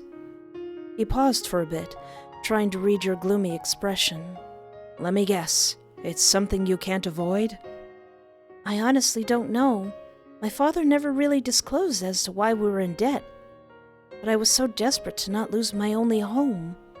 I need to make it up to the higher class, no matter what. 3 jobs isn't cutting off the way I want it to be. I'm running out of time. This is my last year in this cursed university, and I'm barely making any progress. Hyugo's eyes are still on you. You realize you haven't answered his question yet. My family owns a business. You finally speak, making Hyugo perk up his eyebrows in curiosity. What sort of business does your family have? Oh, well, we own a few farms. Sounds nice. I'd love to be out of the city once in a while. You gave him a small smile. Yeah, some say it's boring, but it's not. You get to pet horses and cows. Well, you should really invite Soul over then, if ever. That guy loves horses. Oh, he's a horse boy. He loves the horses. But that means you're a long way from home. Don't you miss it? Terribly. A little bit. A little bit. That's all right. It's normal to feel a little homesick. I heard great things about this city, about this school. Hyugo remained quiet, listening to you as you went on. If I can manage to come on top and maybe part of the higher class like you said, then I can maybe save my family's farm. Hyugo's arms are now crossed. He didn't say anything as he looked at you. He lets out a chuckle. You remind me of her. Like her? Ah, I'm rambling. Don't mind me. Having been caught red-handed, he waved around his hands, his face now red as a cherry as it reached his ears. Just then, you felt a presence behind you. Turning around, you're met with Soul. His glare is stingy and directed at Hyugo. Uh-oh. The shorter male, however, didn't mind it, probably used to it. He's like, hey, don't be flirting with the person I'm stalking. It's almost time. We should head back. All right. With nothing else to do, the three of you left the rooftop. As you were walking down the stairs, however, you felt your foot slip off. Oh no! You missed a step. Espoir! Thankfully, Soul grabbed your waist before you could fall off the stairs as he steadied you. Whoa! You all right there, Espoir? Yeah. Thank you, Soul. Be careful next time. Sheesh, this school and its bag architecture? Also one of the few flaws here. The stairs are all wonky. It's also why it's forbidden to go up here. We're troublemakers, though. Hyugo chuckled as he went down the stairs, watching his step as he did so. Soul's arm is still secured around your waist. Oh. And it seems like he's letting you go until you're all stable on the ground. Aw, he's so protective. The sound of the bell ringing throughout the hallway echoes through, signaling the start of the next classes for some. Hyugo groans. I don't want to go to class. I hate my history teacher as much as my archery coach. Why don't you skip then? Hyugo's eyes popped open. It became bright, like a light bulb just popped out on top of his head. Soul knows exactly what that look means. Don't tell me you're really... I'm gonna skip class! How about it? Fluff this school. If they're going to treat us badly, then let's be the bad guys. Hyugo said with a mischievous look on his face. Soul just sighed. He then turns to look at you, seemingly waiting for your response. The thought of skipping is quite a gamble. Your next class is with Crowe in art history. But then again, your teacher will probably only do some boring introduction. Missing one wouldn't hurt, would it? Well, I think the project they need to do is pretty big, but we gonna skip. We gonna fluff it, we skip! Hyugo lets out a small cheer and gives you a thumbs up. Soul gives you a cheeky smile of his own. But how do we do that, though? Obviously, we can't go through the entrance since it's closed and guarded. I know a way. Without wasting any more time, Soul leads the way, going through the backside of the school near the gardens. Oh yeah. The edges, of course, were barricaded by a tall iron fence. Soul finds a bush and pushes it aside, revealing a gaping hole. Well, that's quite convenient. Did you make this hole, Soul? He did. I did. Hyugo went ahead first through the hole. Soul waits for you first before following right after. You gotta sneak out of the school through a hole in the fence like we're prisoners. The three of you went past a few bushes and shrubs, the leaves falling as you passed by them, the red and orange leaves scattering around, and some making its way to your uniform before you all eventually made it out and met with pavement. Ooh. So, where do we go? Hyugo thought for a moment, looking around before pulling out his phone. Suddenly, he lets out a gasp, scrolling through the phone faster, before gripping on Soul's shoulder, earning him a hiss from the taller male. Sherlock Holmes is out? My ears. Oh yeah, it's that detective movie I keep seeing on television. I thought that won't come out till next week. Did I set the date wrong? With that, Hyugo started sprinting, leaving you and Soul behind. For the love of... Soul placed his hands on his hips before walking to where Hyugo ran off to as you followed. I guess we're going to see Sherlock Holmes. Hyugo kept tapping away on his phone. His shoulders went slump. Guess he did get the date wrong. Shoving his phone back into his pocket, he turned to you and Soul. He clasped his hands together and pulled the biggest puppy eyes you had ever seen. We have got to watch it! Can we, Espoir? Can we, Sonny? Hyugo begged. You can go ahead and watch the movie. I'm going to roam the arcade while you're at it. Hyugo pouted. His eyes went half-lidded, and the sparkle in his eyes was gone. But it's more fun if you're around. I know you like those crime videos you watch from time to time, so please. Soul, however, basing off his expression, isn't in the mood. Hyugo gives up and turns to you. How about you, Espoir? Would you like to watch the movie with me? The ticket and food's on me, of course. Okay. So I think I'm going to do a third playthrough that'll be all Hyugo, because I could sit next to Hyugo, I could start by going to Roof and meet Hyugo. So, third playthrough, my friend, after this. Right now, it's all Soul all the time, so I'm going to the arcade. And I would rather go to an arcade than a movie. Or, I don't know, movies are nice. I'm acting like I actually have places to be. Hyugo shrugs. All right, go on with your little impromptu date then. Besides, I don't want a third wheel either way. Date? You're the one who decided we should skip class and do whatever we want. Yeah, and I want to watch a movie. Well, don't let me stop you two. Date? Hyugo stuck his tongue out at Soul.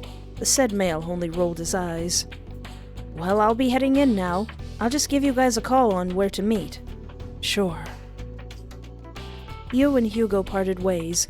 He gave you both a wave before heading into a different direction. Soul turns to you. Should we get going, Espoir? Of course. Let's see if they have a Darkstalker's cabinet. The flashing neon lights of the arcade's exterior lights your way, the sound of each arcade machine reaching your ears. I've never been here before.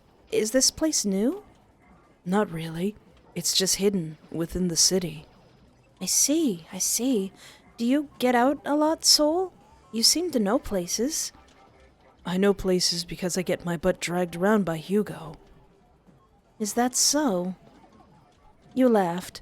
Soul just shrugged as he shook his head. He takes out a few coins from his pocket before handing it to you. They were tokens. So, which one are you going for first? Wow, you came in prepared. As always. Come on. Soul holds out his hand, and you accept it. He held it tight with a light squeeze as you and him roam around the arcade. Aww. You and Soul went and played multiple arcade games. Some you win, and some he does. But you often get the feeling he's letting you win for the sake of you winning. Come on, Soul, this is like the 5th time I won. Ain't no way you're this bad.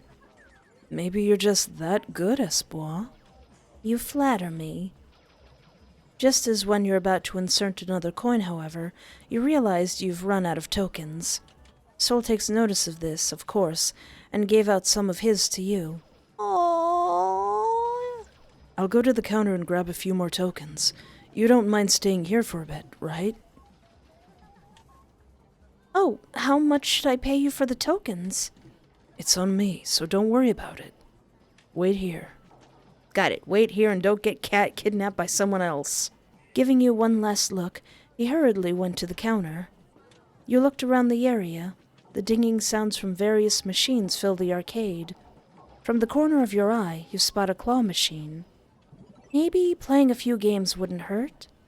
Going to the claw machine, you check the contents inside. A cat plushie, a Shiba Inu plushie, and a horse plushie. Horse plushie! They all look so cute. Which one should I try to win? Let me think. Horse plushie for the boy!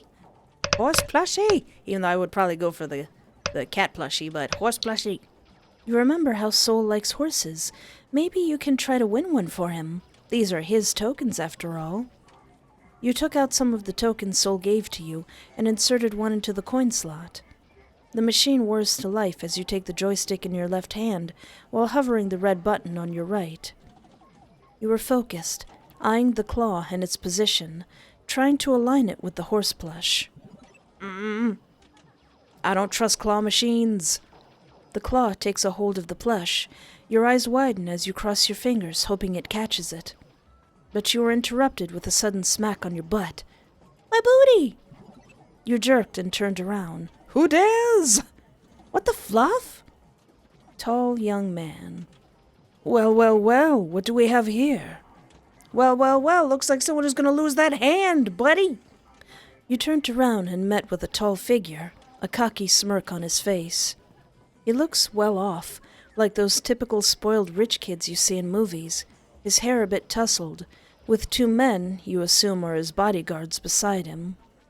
He reeks of tobacco, making you gag. You said nothing but tried to move away from his sight, but you were stopped by another tall figure. You were guessing he's with this a-hole. Now where do you think you're going there, sweetheart? You alone? Yes, and I would pretty much prefer to be alone. The man, however, did not listen.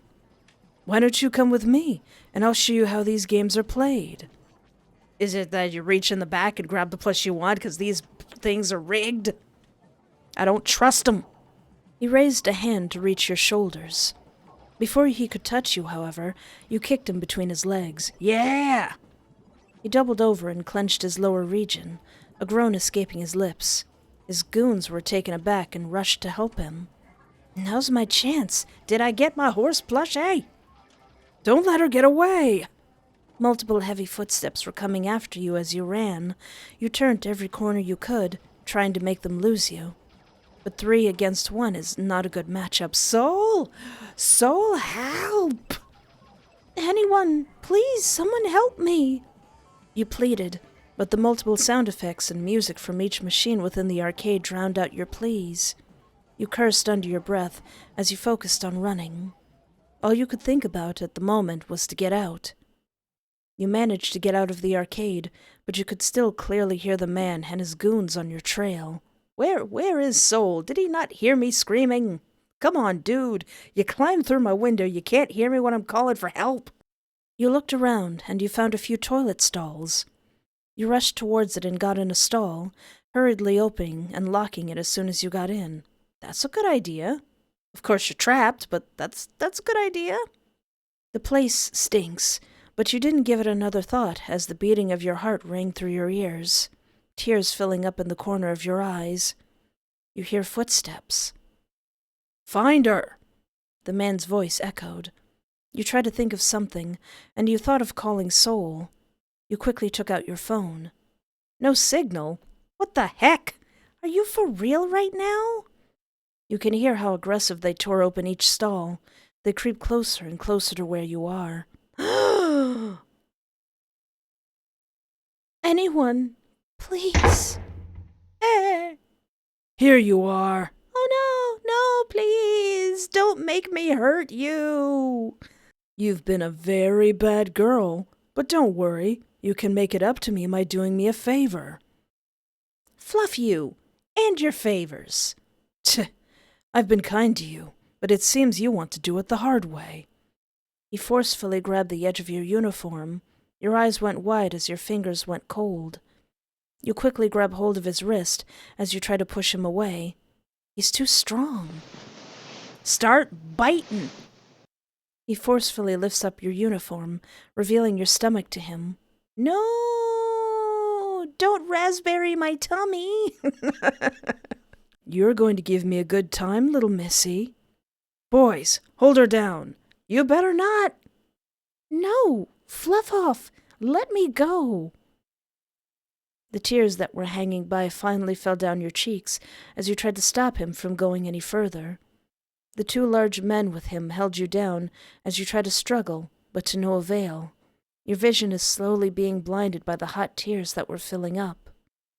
It's no use. His grip is too strong, and there's no one near to hear me. You closed your eyes shut. Please, just end quickly. What? Oh! Did somebody get bodied? Judging from the impact, the man's body was jerked off of you as he was thrown to the side. Ooh. You hear flesh hitting flesh. Ooh. And another one. And another one? Oh, sounds like nobody's moving anymore. That's enough, Soul. Not yet. Another one! That's enough. You broke his nose already. No. Another one. Another one. Soul? Another one. Another one. No. Keep going. Keep going. Keep going. That's enough. Espoir needs your help. At the mention of your name, the familiar reddish-orange eyes went wide open before turning to you. Soul quickly went to your side, his eyes wide with shock, before crouching down and giving you a hug, his shoulders shaking as he embraces you. You said nothing, however, too stunned to speak to what transpired before you. How bad is that dude messed up? Can I see? Can I take pictures? The man now lay still on the ground, a pool of blood seeping out of him. The rest of his goons passed out on a random corner. You looked up and met with the all-too-familiar eyes of Hyugo, but they weren't the kind ones you usually see on his face. Hyugo's eyes twitched as he sighed, trying to hide his visible irritation, but failing. He looks around at the mess Soul made before turning to check up on you. He said nothing, hands in his pockets, while he looks down at you in Soul's embrace. It's getting quite late. We should head home. Hyugo tapped Soul's shoulder, making the tall male bury his face further in between your neck before eventually letting go. Aww. His eyes were bloodshot, his face red from either anger or worry. You aren't sure, but one thing's for sure, is that this man before you cried. He cried for you. I'm sorry. I'm so sorry. I shouldn't have left you. Soul? Say nothing. What am I, a monster? Thank you for saving me, boo-boo. 3 guys was gonna die tonight and you saved their lives. I was gonna put them in a hospital. You reach out to cup his cheek. He flinches at the touch. Tears that he was trying to hold back are now flowing freely down his cheeks. He eventually relaxed as he closed his eyes and leaned onto your hand as he held it. I don't know what I'll do if... It's okay. It's all right. Here. Beside you, Hyugo extended his hand for you to take. You notice on his other hand is the same horse plush you tried to win back at the crane game. Oh, did it actually do it? You took Hyugo's hand as he helped you get up. Soul stands as well, but backs away from you a few steps. We should head back home. It's quite late after all. Both you and Soul didn't say anything but nod along. Hyugo gives both of you a smile before walking away. What is yours two's relationship? Are you brothers? Soul kept a firm hold of your hand, seemingly afraid to let you go. Hyugo lets out a sigh. I guess we can't get into that arcade anymore. Those guys might come back to teach us a lesson. If they ever come back, I'll give them more than just a broken nose. You're pretty scary right now, Soul. Good. I'd like to keep it that way. Hyugo shakes his head. He rummaged through his pockets before handing Soul something. You didn't quite see what it was, but judging on the scowl on Soul's face, he doesn't like it. I told you these don't work anymore. It's because you aren't taking it, you fool. Now take it tonight. Soul grumbled like a child who got scolded before taking whatever Hyugo gave to him and tucked it in his pockets. Anyway, your place is just around this corner. You should head back as soon as possible. I'll be taking Espoir home. Is Soul gonna let him do that? And that horse plushie is for Soul. Soul's eyes narrowed, from holding your hand to wrapping his arm around yours in a possessive hold as he leaned closer while still staring at Hyugo. No, I can walk her home. Clearly you're not in good condition to fight again. I can fight again. Wait, who's fighting again? I thought it was over. There was something in Hyugo's eyes that made your blood cold. The usual happy-go-lucky expression he had on his face was gone. Looking back at Soul, he seemed unfazed by it, as if challenging him. Hugo's right, Soul. You look beaten up. But Espoir? At least she knows her limits. Soul says nothing but clenches his fist. You noticed a few red marks on his knuckles. Your eyes furrowed. I'm fine, Espoir. Soul tries to reassure you. You shook your head, no. Well, for me, you aren't. You look up and gave him a reassuring smile. I'll be fine, Soul. Besides, I have Hyugo to keep me safe. You go home first and get some rest. All right. Oh, Soul, wait. Before you go... He paused in his tracks. He raised his brows in curiosity. Holding the stuffed toy horse in your arms, you gently handed over to him, catching him by surprise. Aww. Soul, however, shook his head, no, and gave back the horse to you. His hands wrapped around your hands as you hold the toy horse. You won that. Plus, I don't deserve it. Not after that. But I won it for you. Consider this your reward for saving me. Soul stares at you in disbelief, from your face to the stuffed horse in your hands. His hands were shaking as he takes the toy horse from your hands, brushing your fingers, making him shiver. I'll take care of it, Espoir. I swear to you. Aww. He squeezed your hands, too hesitant to let you go, before his hold eventually slipped as he lets go. With that, Soul takes his leave.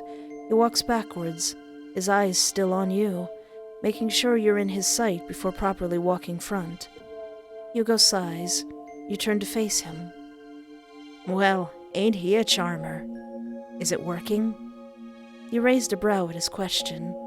Working what? Charming you, obviously. Don't worry, this is a secret between you and me.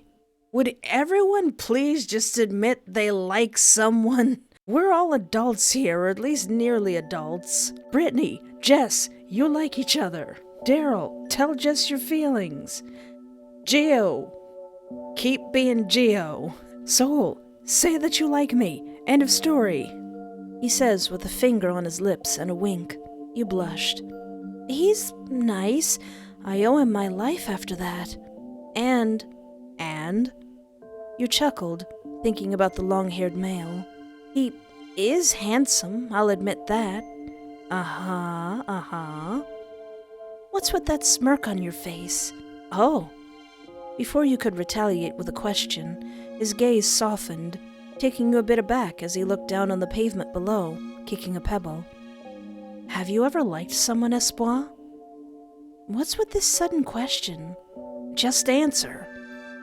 You paused as you thought for a second, and the first person that appeared in your mind was... Uh-oh. Aw, dear. Crowe or Soul? Well, this is a Soul playthrough. It's all Soul all the time, so Soul. Crowe showed up first, but Soul stole my heart first. You thought of Soul, how he protected you, how he didn't hesitate to beat those guys down, the pure terror in his eyes, how worried he was. You couldn't get that out of your head. He's been an amazing friend, even if he did beat up those guys. Non-stop. Is it a red flag? Maybe. Do you care? Maybe not. He's just a little overprotective. We don't know about him climbing through our window. A smile made its way to your face, and it was enough of a confirmation for Hyugo. Oh. Eventually, you arrived at the door to your apartment. You thanked Hyugo for accompanying you. He gives you a smile, rubbing the back of his head. I'll see you tomorrow, Espoir. Sorry the day didn't go well. It's okay, Hyugo, but we're going to have a proper plan next time. How was your movie, bro? Of course. Oh yeah, I gotta do a Hyugo playthrough. Hyugo nodded. He turned his heel, his back facing you, ready to leave. But he remained still on his spot. Espoir? Yes? Be careful walking late at night, okay? You paused. turning your head slightly at him. There's been multiple cases of missing people lately. I suggest you go home with someone. Anyone. Just don't go alone, all right? I understand. Go home alone whenever I have the chance. See what happens. Missing people? When did that happen? No, when did it start? Oh, and one last thing, Espoir. He turned his head around as he looks at your confused face, his eyes soft, but the light against him seemed like he was giving you a warning. Take care of Soul for me, okay? Okay. And with that, he left. What does this mean? What does this mean? You entered your apartment, the lights dim as you groaned, searching for the light switch. Much better. You took out your phone as you start to search up the name of the actor, when it suddenly changed, and instead of the blonde actor on screen, a report comes instead with a banner below. Another missing person case? Is this what Hyugo was talking about? A shiver went up your spine, remembering the broken lock of your window back in your bedroom. Nuh-uh, not tonight, Espoir. No scary thoughts for tonight.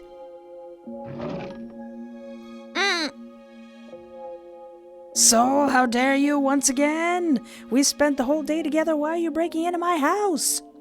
His eyes bright as he examines every feature of his soulmate's face as he gives Espoir's cheek a kiss. Those filthy scums think they can touch you. His eyes slanted in anger. His grip on the edge of the bed tightens as he wrinkles the sheets. His breathing heavy. You're mine. No one else's. You belong to me. If I ever see those bastards again, I'll kill them. Oh, so. Tucking a loose strand away from Espoir's face, he gives her a kiss on the forehead before landing another one on the corner of Espoir's lips. A shiver ran down his spine at the contact. And as much as he would like to stay a bit longer, his time is due.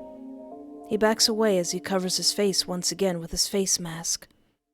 He walked towards the ajar window, turning back one last time. Sorry about your window, Pumpkin. I'll make it up to you someday. Don't you pumpkin me! So this is still part of day one, but just maybe something that might give a little bit of context to Hyugo's business is after you meet Hyugo on the roof, Hyugo tells you about Soul. And then Soul says this. You got nothing to worry about. My usual partner isn't much of an artist either.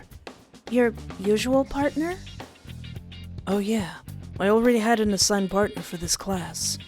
But he ditched me at the last minute for some important family business. He never tells me though, and I'm not the type to pry either. Does your friend go by the name Hyugo, perhaps? Yeah, how did you know? I met him during lunch. He was on the rooftop. Typical of him. Sorry you got dragged into his mess of taking his place. So he was on the roof talking about family business, so I wonder if that will come into play. So now, if I go to join Soul, now that I have met Hyugo beforehand, I should already know who Hyugo is, so let's join our new friends. You walk towards the two individuals. They seem to be in a deep conversation. However, Soul noticed your presence and stopped talking, his attention now on you. His companion noticed the change in Soul's demeanor and followed his gaze as it landed on you. The shorter male greeted you with a smile. You turned to Hyugo beside him and greeted him as well. He gives you a grin. Hey there. Thanks again for taking care of this guy. And you forgot to tell me what Soul looks like. Hyugo just let out an awkward chuckle. He just winked at you. Oh, but you didn't miss this handsome face, didn't you? Hyugo teased, grabbing Soul's jaw and showed it off, earning him an irritated groan from the tall individual's lips. You are embarrassing. Sorry about him letting you take over his responsibility. Hyugo pouted, letting go of Soul. You shook your head with a slight giggle. It's not a problem. I'm glad I got to meet you in the process. Even though this whole playthrough is going to be more based on Hyugo. Hyugo gave Soul a teasing nudge on his rib, causing him to bend a bit over before rubbing Hyugo's head, taking advantage of his height compared to Hyugo's. So anyway, what are you up to, Espoir?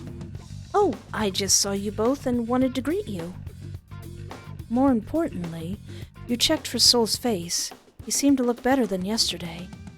Are you all right now, Soul? Oh yeah, he was all banged up yesterday. Oh, yeah, I'm feeling quite better. Thankfully, the bruise didn't last that long to leave a mark. Wait, what? What bruise? You got injured? Nothing for you to worry about. Hyugo just gave him a worrisome look. Soul insisted that he shouldn't think about it, making his friend sigh and leave the topic. Anyway, we're planning to go to the rooftop today and eat lunch there. I'll join you, fellas. You sure love your rooftops. Why, yes, I do, he said with a smile filled with pride on his face. What if I sit beside Hyugo? Hyugo greeted you with a smile.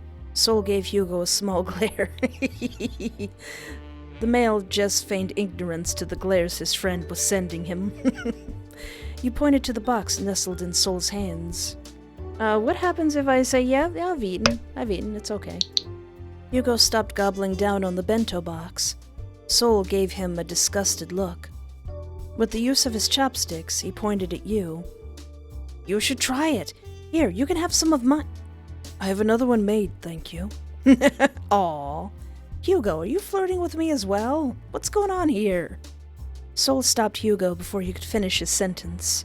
Hyugo shrugged before continuing on his endeavor on the bento box. Soul sets down the sandwich before taking out the third bento box. I didn't like how this one turned out, but it was a waste of ingredients. Figured I could give it to Hyugo and let him finish it. Soul opens the last box, and there you are greeted with almost the same design as Hyugo's bento box, only a bit crooked. Aww. Soul slumped down, quite embarrassed at his poor performance. But it was adorable either way. You made this? Yes. Is something the matter? If it's not to your liking, I can give you my sandwiches. Dude, stop. Aw, he started berating his own cooking and calling it trash and wanting to give me something more extravagant. So, no, there's nothing wrong with it. Soul stopped rambling. You gently took the bento box from him, your hands brushing against his in the process, making him blush. Aw. I just never thought you'd be the type to make this type of food art. I think it's quite unique and amazing. Thanks. Well, better eat that before I swipe it off your hands. Not on my watch. Hyugo laughed. You chuckled. Soul rolled his eyes, taking his sandwich before taking a bite out of it. You accepted the bento box and settled it on your own lap. You took a bite and chewed. What if I say, you're really good at making lunch for Hyugo? You cooked for Hyugo like a house husband. That's adorable, Soul. You two are like a married couple. House husband? Married? To him? Soul points at Hyugo with a face that asks if you're serious. Hyugo's eyes sparkle in return. Hyugo! Do you want an actual love triangle, Hyugo? 'Cause I'm alright with that. Hyugo gave Soul big, bright puppy eyes, blinking rapidly. Soul grimaced. I'd rather jump off than to be his personal butler, much less spouse. Aw, now you don't mean that, Sunny Honey. Sunny Honey. Sorry, that's your name now. That's gonna be your name forever. Soul clasped both of his ears with his hands and groaned as he cringed. Hyugo just laughed at him and turned to you. How about you, Espoir? Do you ever see yourself settling down with someone? You thought for a bit. I'm honestly not sure. Soul's hands were off of his ears and are now settled on his lap as you said that. He remained quiet, his lips quivering as if to say something. But he pushed it down and stared at the sandwich he forgot. How about you, Soul? Do you plan on settling down? Eyebrows raised at your inquiry. He looked away and onto the cloudy sky above. I want to. I would love to. Especially if it's with the one I love the most. Oh. His gaze met yours when he uttered the words, the one. It sent a shiver down your spine. Blood rushed to your cheeks as you tore your gaze away from his eyes. You both are so cheesy, sheesh. Hyugo interrupted, earning him a groan from Soul. You just chuckled. But you couldn't help the one last look Soul gave to you one last time. Oh, just say it, gosh darn it. Hyugo eventually finished his own box, tucking away the box and wrapping it back up. Okay, let's watch that movie with Hyugo. Sorry, Soul. Sorry. Hyugo gives you a bright smile. Heck yeah, I knew you were a trooper, Espoir. Come, let's go grab some tickets and snacks. Do you want popcorn or something else? The shorter male went ahead towards the movie theater with you coming along, following up behind him. Soul clicked his tongue.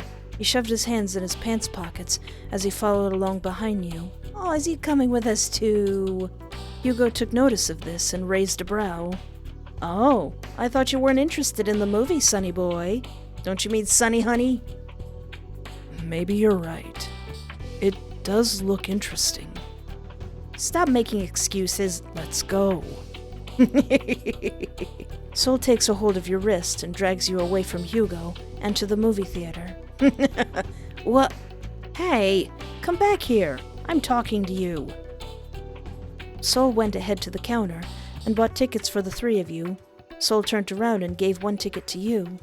Your fingers brushed with his, causing him to blush. Finally caught up to you two, Hyugo pouted as he crossed his arms, looking at Soul. I thought the tickets were on you, Hyugo. It is, but guess it's on Soul now.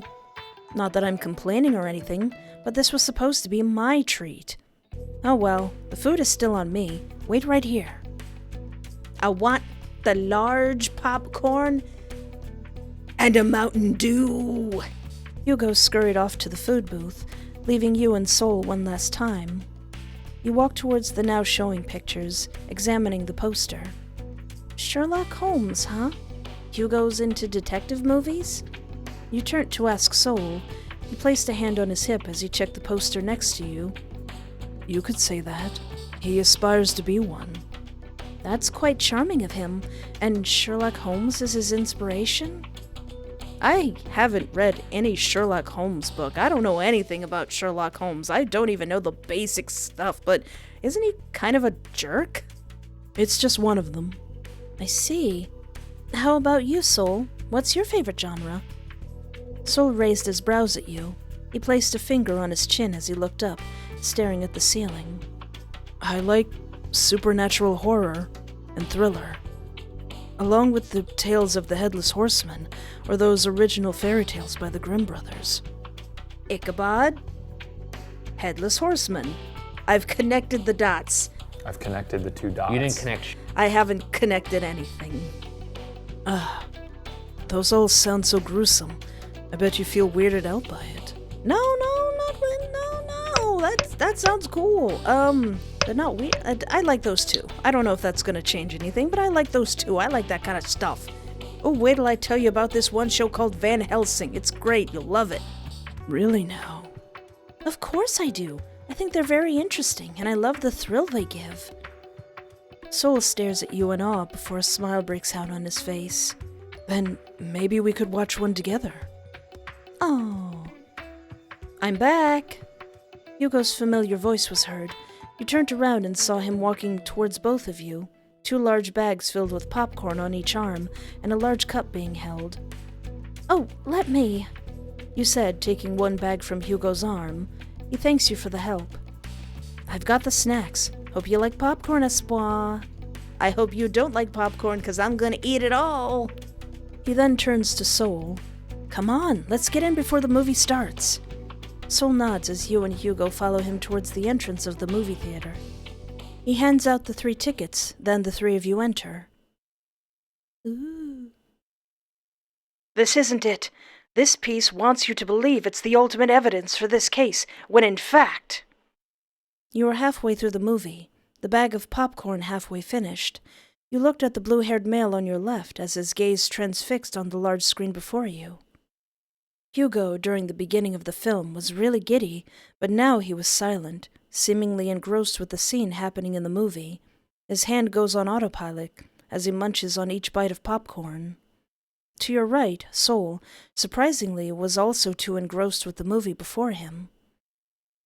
You need to pee. Oh no. You've been holding it for a while since you don't want to miss out on the important scenes, but Mother Nature is knocking so hard on your door. You tap Sol's shoulder. He turns his attention to you. You need something? I need to go to the comfort room. The comfort room. I like that. I want to use that now. Would you like me to accompany you? No, it's fine. Just enjoy the movie.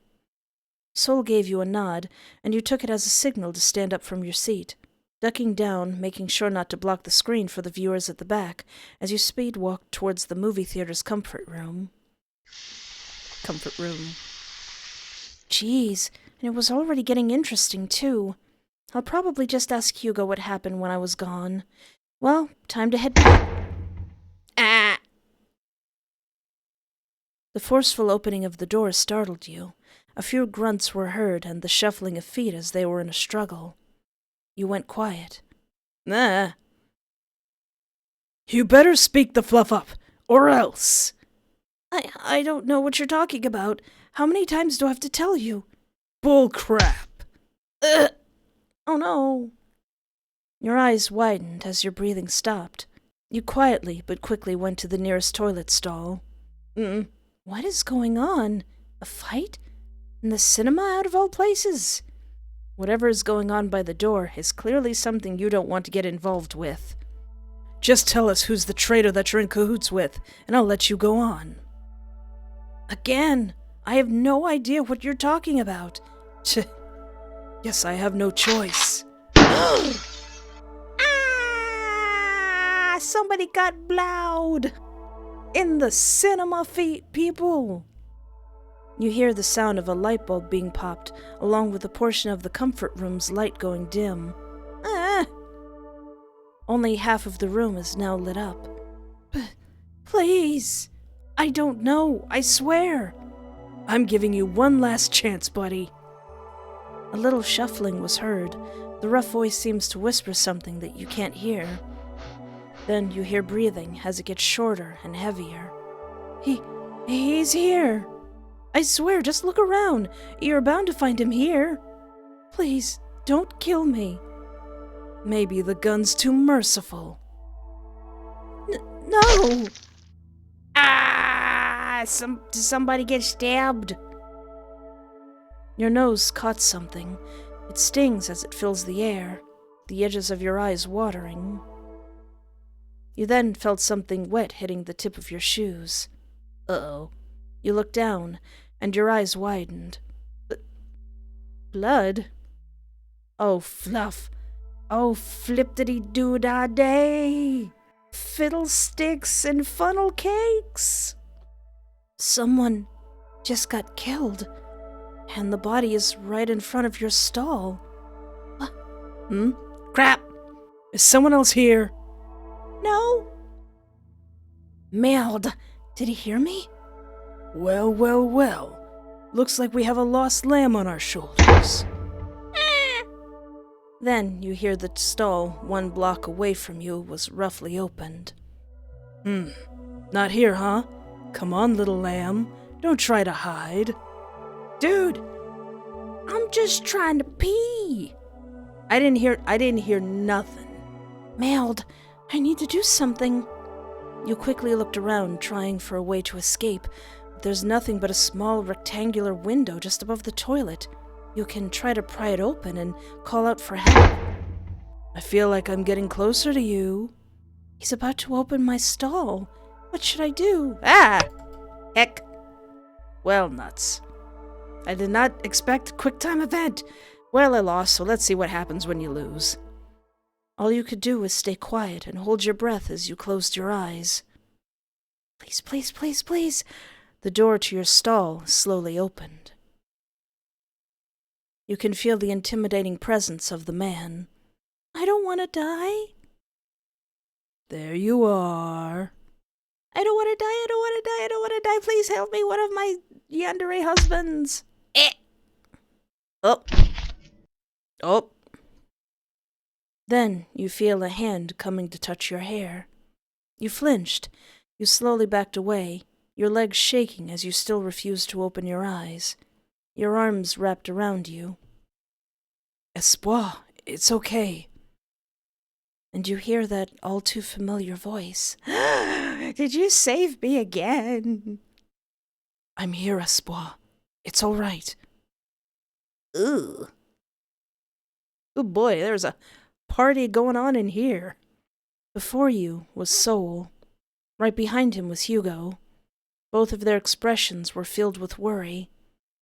But your focus was on the splattered blood across the walls. Yeah, mine too. Hyugo notices this and tries his best in blocking the view. Soul's hand then went up to reach out to you, but he stopped midway, afraid as if he'll burn you. Without even thinking, you quickly wrapped your arms around Soul, your shoulders shaking as you buried your face on his chest. Soul took this as a sign and gently wrapped his big arms around you, a hand coming to caress your hair, trying to comfort you as you shook in his hold. The big man was gonna get me and all I wanted to do was pee. Can we go out, please? Without much of a word, Soul escorted you out of the scene before you, his hold tight and secured around your shoulders. Soul gives Hyugo a look, and the shorter male just sighed, waving his friend away with a fanning motion. I'll take care of it. You and Soul left. Hyugo lets out an irritated tisk as he looks down at the two bodies on the ground. Gosh, what a pain in the butt. The sky is now dark, indicating it's near night. You've finally gotten out of the movie.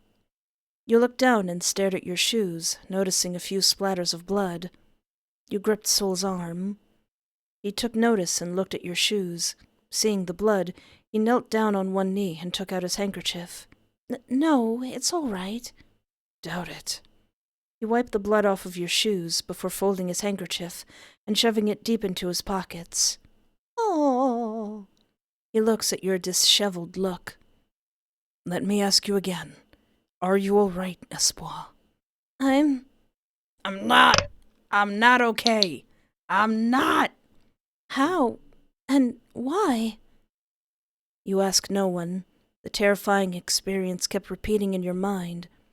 Soul broke your train of thought by placing his large hand on top of your head.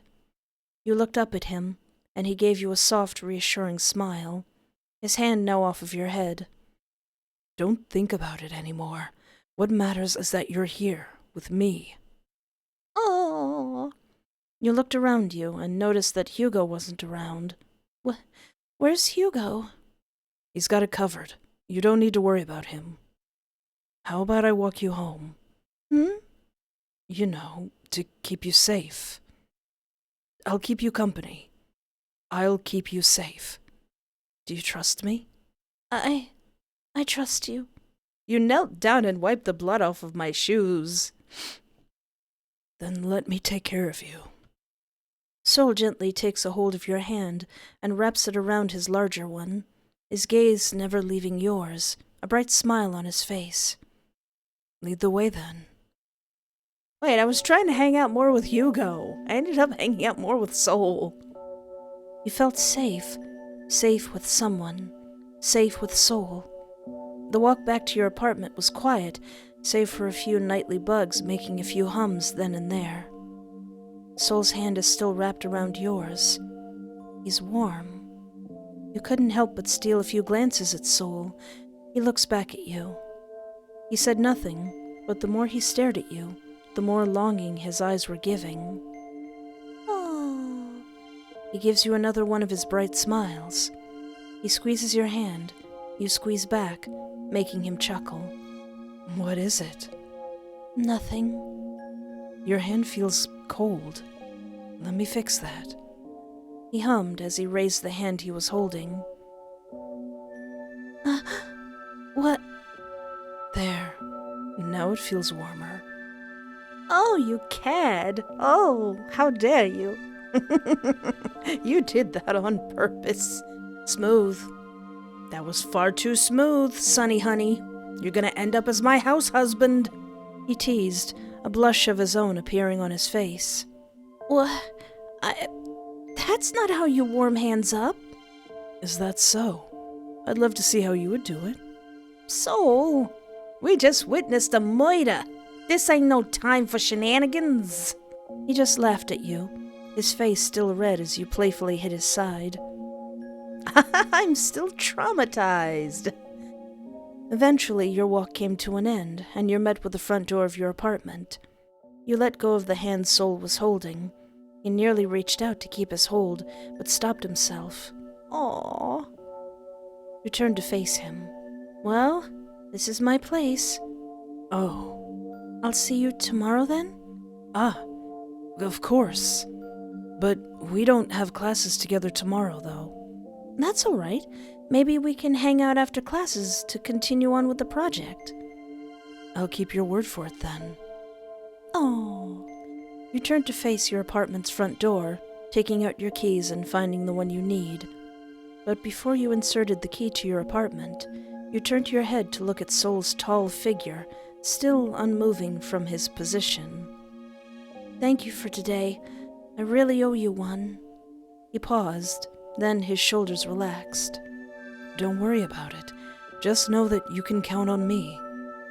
Unlocking your front door, you fully turned around to give Soul one last wave with a smile on your face. He returned with his own smile before walking off towards the exit. I was supposed to be hanging out more with Hyugo. Your heart dropped before turning off the TV, the incident back at the cinema replaying in your mind. You quickly turned off the television as you made your way to your kitchen, hoping to take your mind off of things. Why are you breaking in my house, Soul? You just left. You're probably not even 25 minutes after we just saw each other. Why are you breaking in my house again? Our time today isn't enough. It's never enough. I want more of you. I want to be with you. Every waking day. His gaze went from hurt to desperate, his focus still on the figure sleeping before them.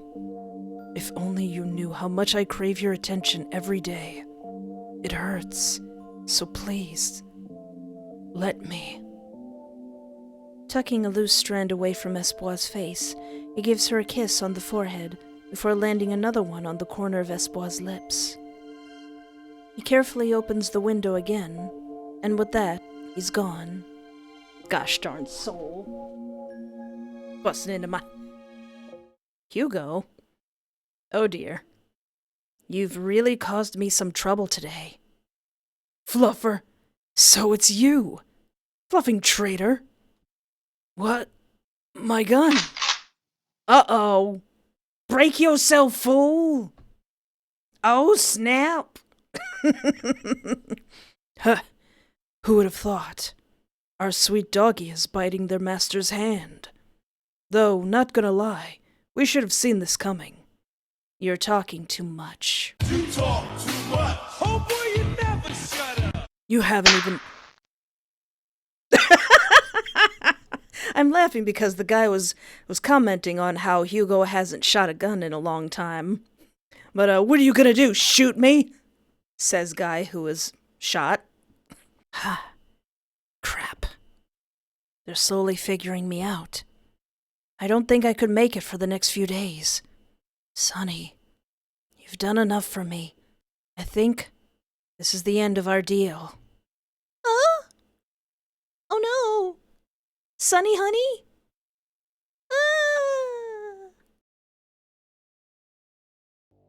Oh yeah, going all the way back to the beginning, I didn't choose what happens if you stay with the group. Like, 'cause last time I tried to call Soul over, thinking he would actually mingle with my friends, but this, staying with the group, I just kind of completely ignore him. They seem pretty busy. Putting away whatever idea you had, you returned your attention back to your group of friends. So, cafeteria? Everyone cringed, not hiding their discomfort. No. Heck no. Not there. I'd rather not, Deryl. How about somewhere else? Gio just face-palmed. Well, where do you suggest? Deryl flailed his arms. You thought for a moment as you looked outside. Bushes with a few flowers sprouting caught your attention as it blends well with the red and yellows of autumn. It gives you a sense of tranquility. Garden. That's right. I may know a place. Have you guys been to the school's garden behind? Oh, right. The botanical garden used by the pharmacy course? Huh, that's neat. That could be a good idea. There's a space perfect for our little picnic today. But isn't that place locked? Jess peeked in. You smirked before pulling out a set of keys from your belt and dangling them. Oh, I just happen to be a volunteer gardener. Extra credit. I didn't know you could garden, Espoir. Yeah, I've got some seedlings upstairs and some cat grass right now. Hee hee. Under a hot mat and a grow lamp. Everyone's gaze was on you, curiosity in their eyes. Even Gio's eyebrow raised a bit. Everyone, except for Crowe. Well, she grew up on a farm. And now everyone's attention was on Crowe, catching him off guard by the looks they were giving him.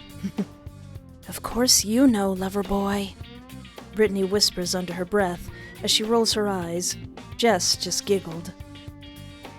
Crowe's cheeks burnt red from Brittney's comment. You rubbed the back of your head. Just say it already, all of you. We're gonna have a love dodecahedron at the end of this. You never really got the chance to properly introduce yourself to them, huh? Considering you've just started hanging out with them a week and a half ago, these past months you've only been hanging around with Crowe the most. Oh, okay. Oh, so they haven't realized how weird I am yet. He was your only friend. Maybe this is your time to get to know them and them with you. Brittney let out a sigh as she turned to you. She moved the picnic basket to her other arm and placed a free hand on her hip. Lead the way, Espoir. You nodded before escorting the group along the back of the school and into the gardens. Oh yeah, when walking to my class with Soul in tow, what if I do take his hand? He's all shaky and scared. Reaching to his hand, you gently wrapped your hand around his. His hand stopped shaking, but he went stiff. Before he eventually relaxed and intertwined his fingers with yours. This makes you smile. The walk was silent, but no words needed to be said to see the growing smile on his face. Aww. Just then, the door to your classroom opened, and there you met eyes with Crowe. Crowe's eyes lit up once he saw you. Hey, buddy. There you are, Espoir. Just in time for the next Oh. He was about to greet you, but felt Soul's presence beside him. And who might this fellow be? A classmate of yours? You could say that. Crowe, this is Soul. He's from my art class. Soul, this is Crowe. A pleasure to meet you, Soul. Crowe extended out his hand for Soul to shake. Oh yeah, because they wouldn't meet each other before we went to lunch, so they're meeting each other now. Come on, Soul. Crowe extended out his hand for Soul to shake. Soul just stared at it. A few awkward seconds passed by before he eventually took Crowe's hand. Soul, however, wasn't regulating his strength as he gripped Crowe's hand with much force. Guys. Crowe winced from the pressure, but didn't say anything before Soul eventually let go of his hand. Soul then turned to you. I should be going now, Espoir. I'll see you soon. Kinda wish you could have come with. He sighed, reaching out to tuck a loose strand of hair away from your face, earning him a bit of blush from you. Soul turned on his heel and walked off. You looked at his retreating figure before Crowe eventually tapped your shoulder. We should get going. With one last glance at Soul's retreating figure, you turned around and got inside your classroom. At least Crowe's not the jealous type. So you go to the library. What if I leave that book alone? What if I leave that handsome book about executioners and torture alone? It's probably nothing worth checking for anyway. Besides, you aren't risking to becoming a shelf pancake today. You left the book alone and went back to where Crowe was. Hey, buddy. What's up? You good? Crowe jolted in surprise, his eyes wide open. His legs stopped shaking as he turned his full attention to you. Yes? Is something the matter, Espoir? Are you all right, Crowe? Yes, I'm all right. What makes you say that? You seem stressed. Let me guess. Writer's block? You could say that. Crowe lets out a nervous laugh. She was a good person. Marie Antoinette was a horrible person. I have nothing to say. I refuse to call Marie Antoinette a horrible person. I don't have much knowledge about Marie Antoinette, actually. Oh? Is history not to your fancy? It's not that. I just never got the time to look her story up. Again, watch The Rose of Versailles. You'll learn a lot. And then you'll have to, fact check it did that really happen? Crowe tilted his head to the side before tucking a hair behind his ear. She's an interesting woman. You should learn if you have the time. Trust me. He says with a wink before turning back to his paper as he slowly writes on it. His legs shaking underneath the table continued. Okay, so you are worried about what I think about Marie Antoinette. What's your deal, Crowe? What's wrong? Well, unless I'm mistaken, I think that's all I can do right now. So there's something called the hierarchy system where we are, and then there's the higher class, and our character has to get to the higher class so they can save the farm. We gotta do it for the cows. And Hyugo is part of probably some kind of crime thing, and he's starting to fight back. And Soul is part of something too, and they have some kind of deal. But I personally really like where this story is going. I like that it's more than just handsome stalker. There's actually story going on, and you got a handsome stalker, but now you got a whole society system to deal with. As always, there will be a link in the description to the developer whom you can follow for more development. And keep in mind that this game is meant for adults. This is meant for 18 and over players. And if you like the video, be sure to like the video. That sounds redundant. Because liking the video helps my channel grow up big and strong. And leave a comment with any headcanons or theories of what might be going on. But anyway, thank you so much for hanging out with me. Take care of yourself. Have a great night. And remember, there is always hope.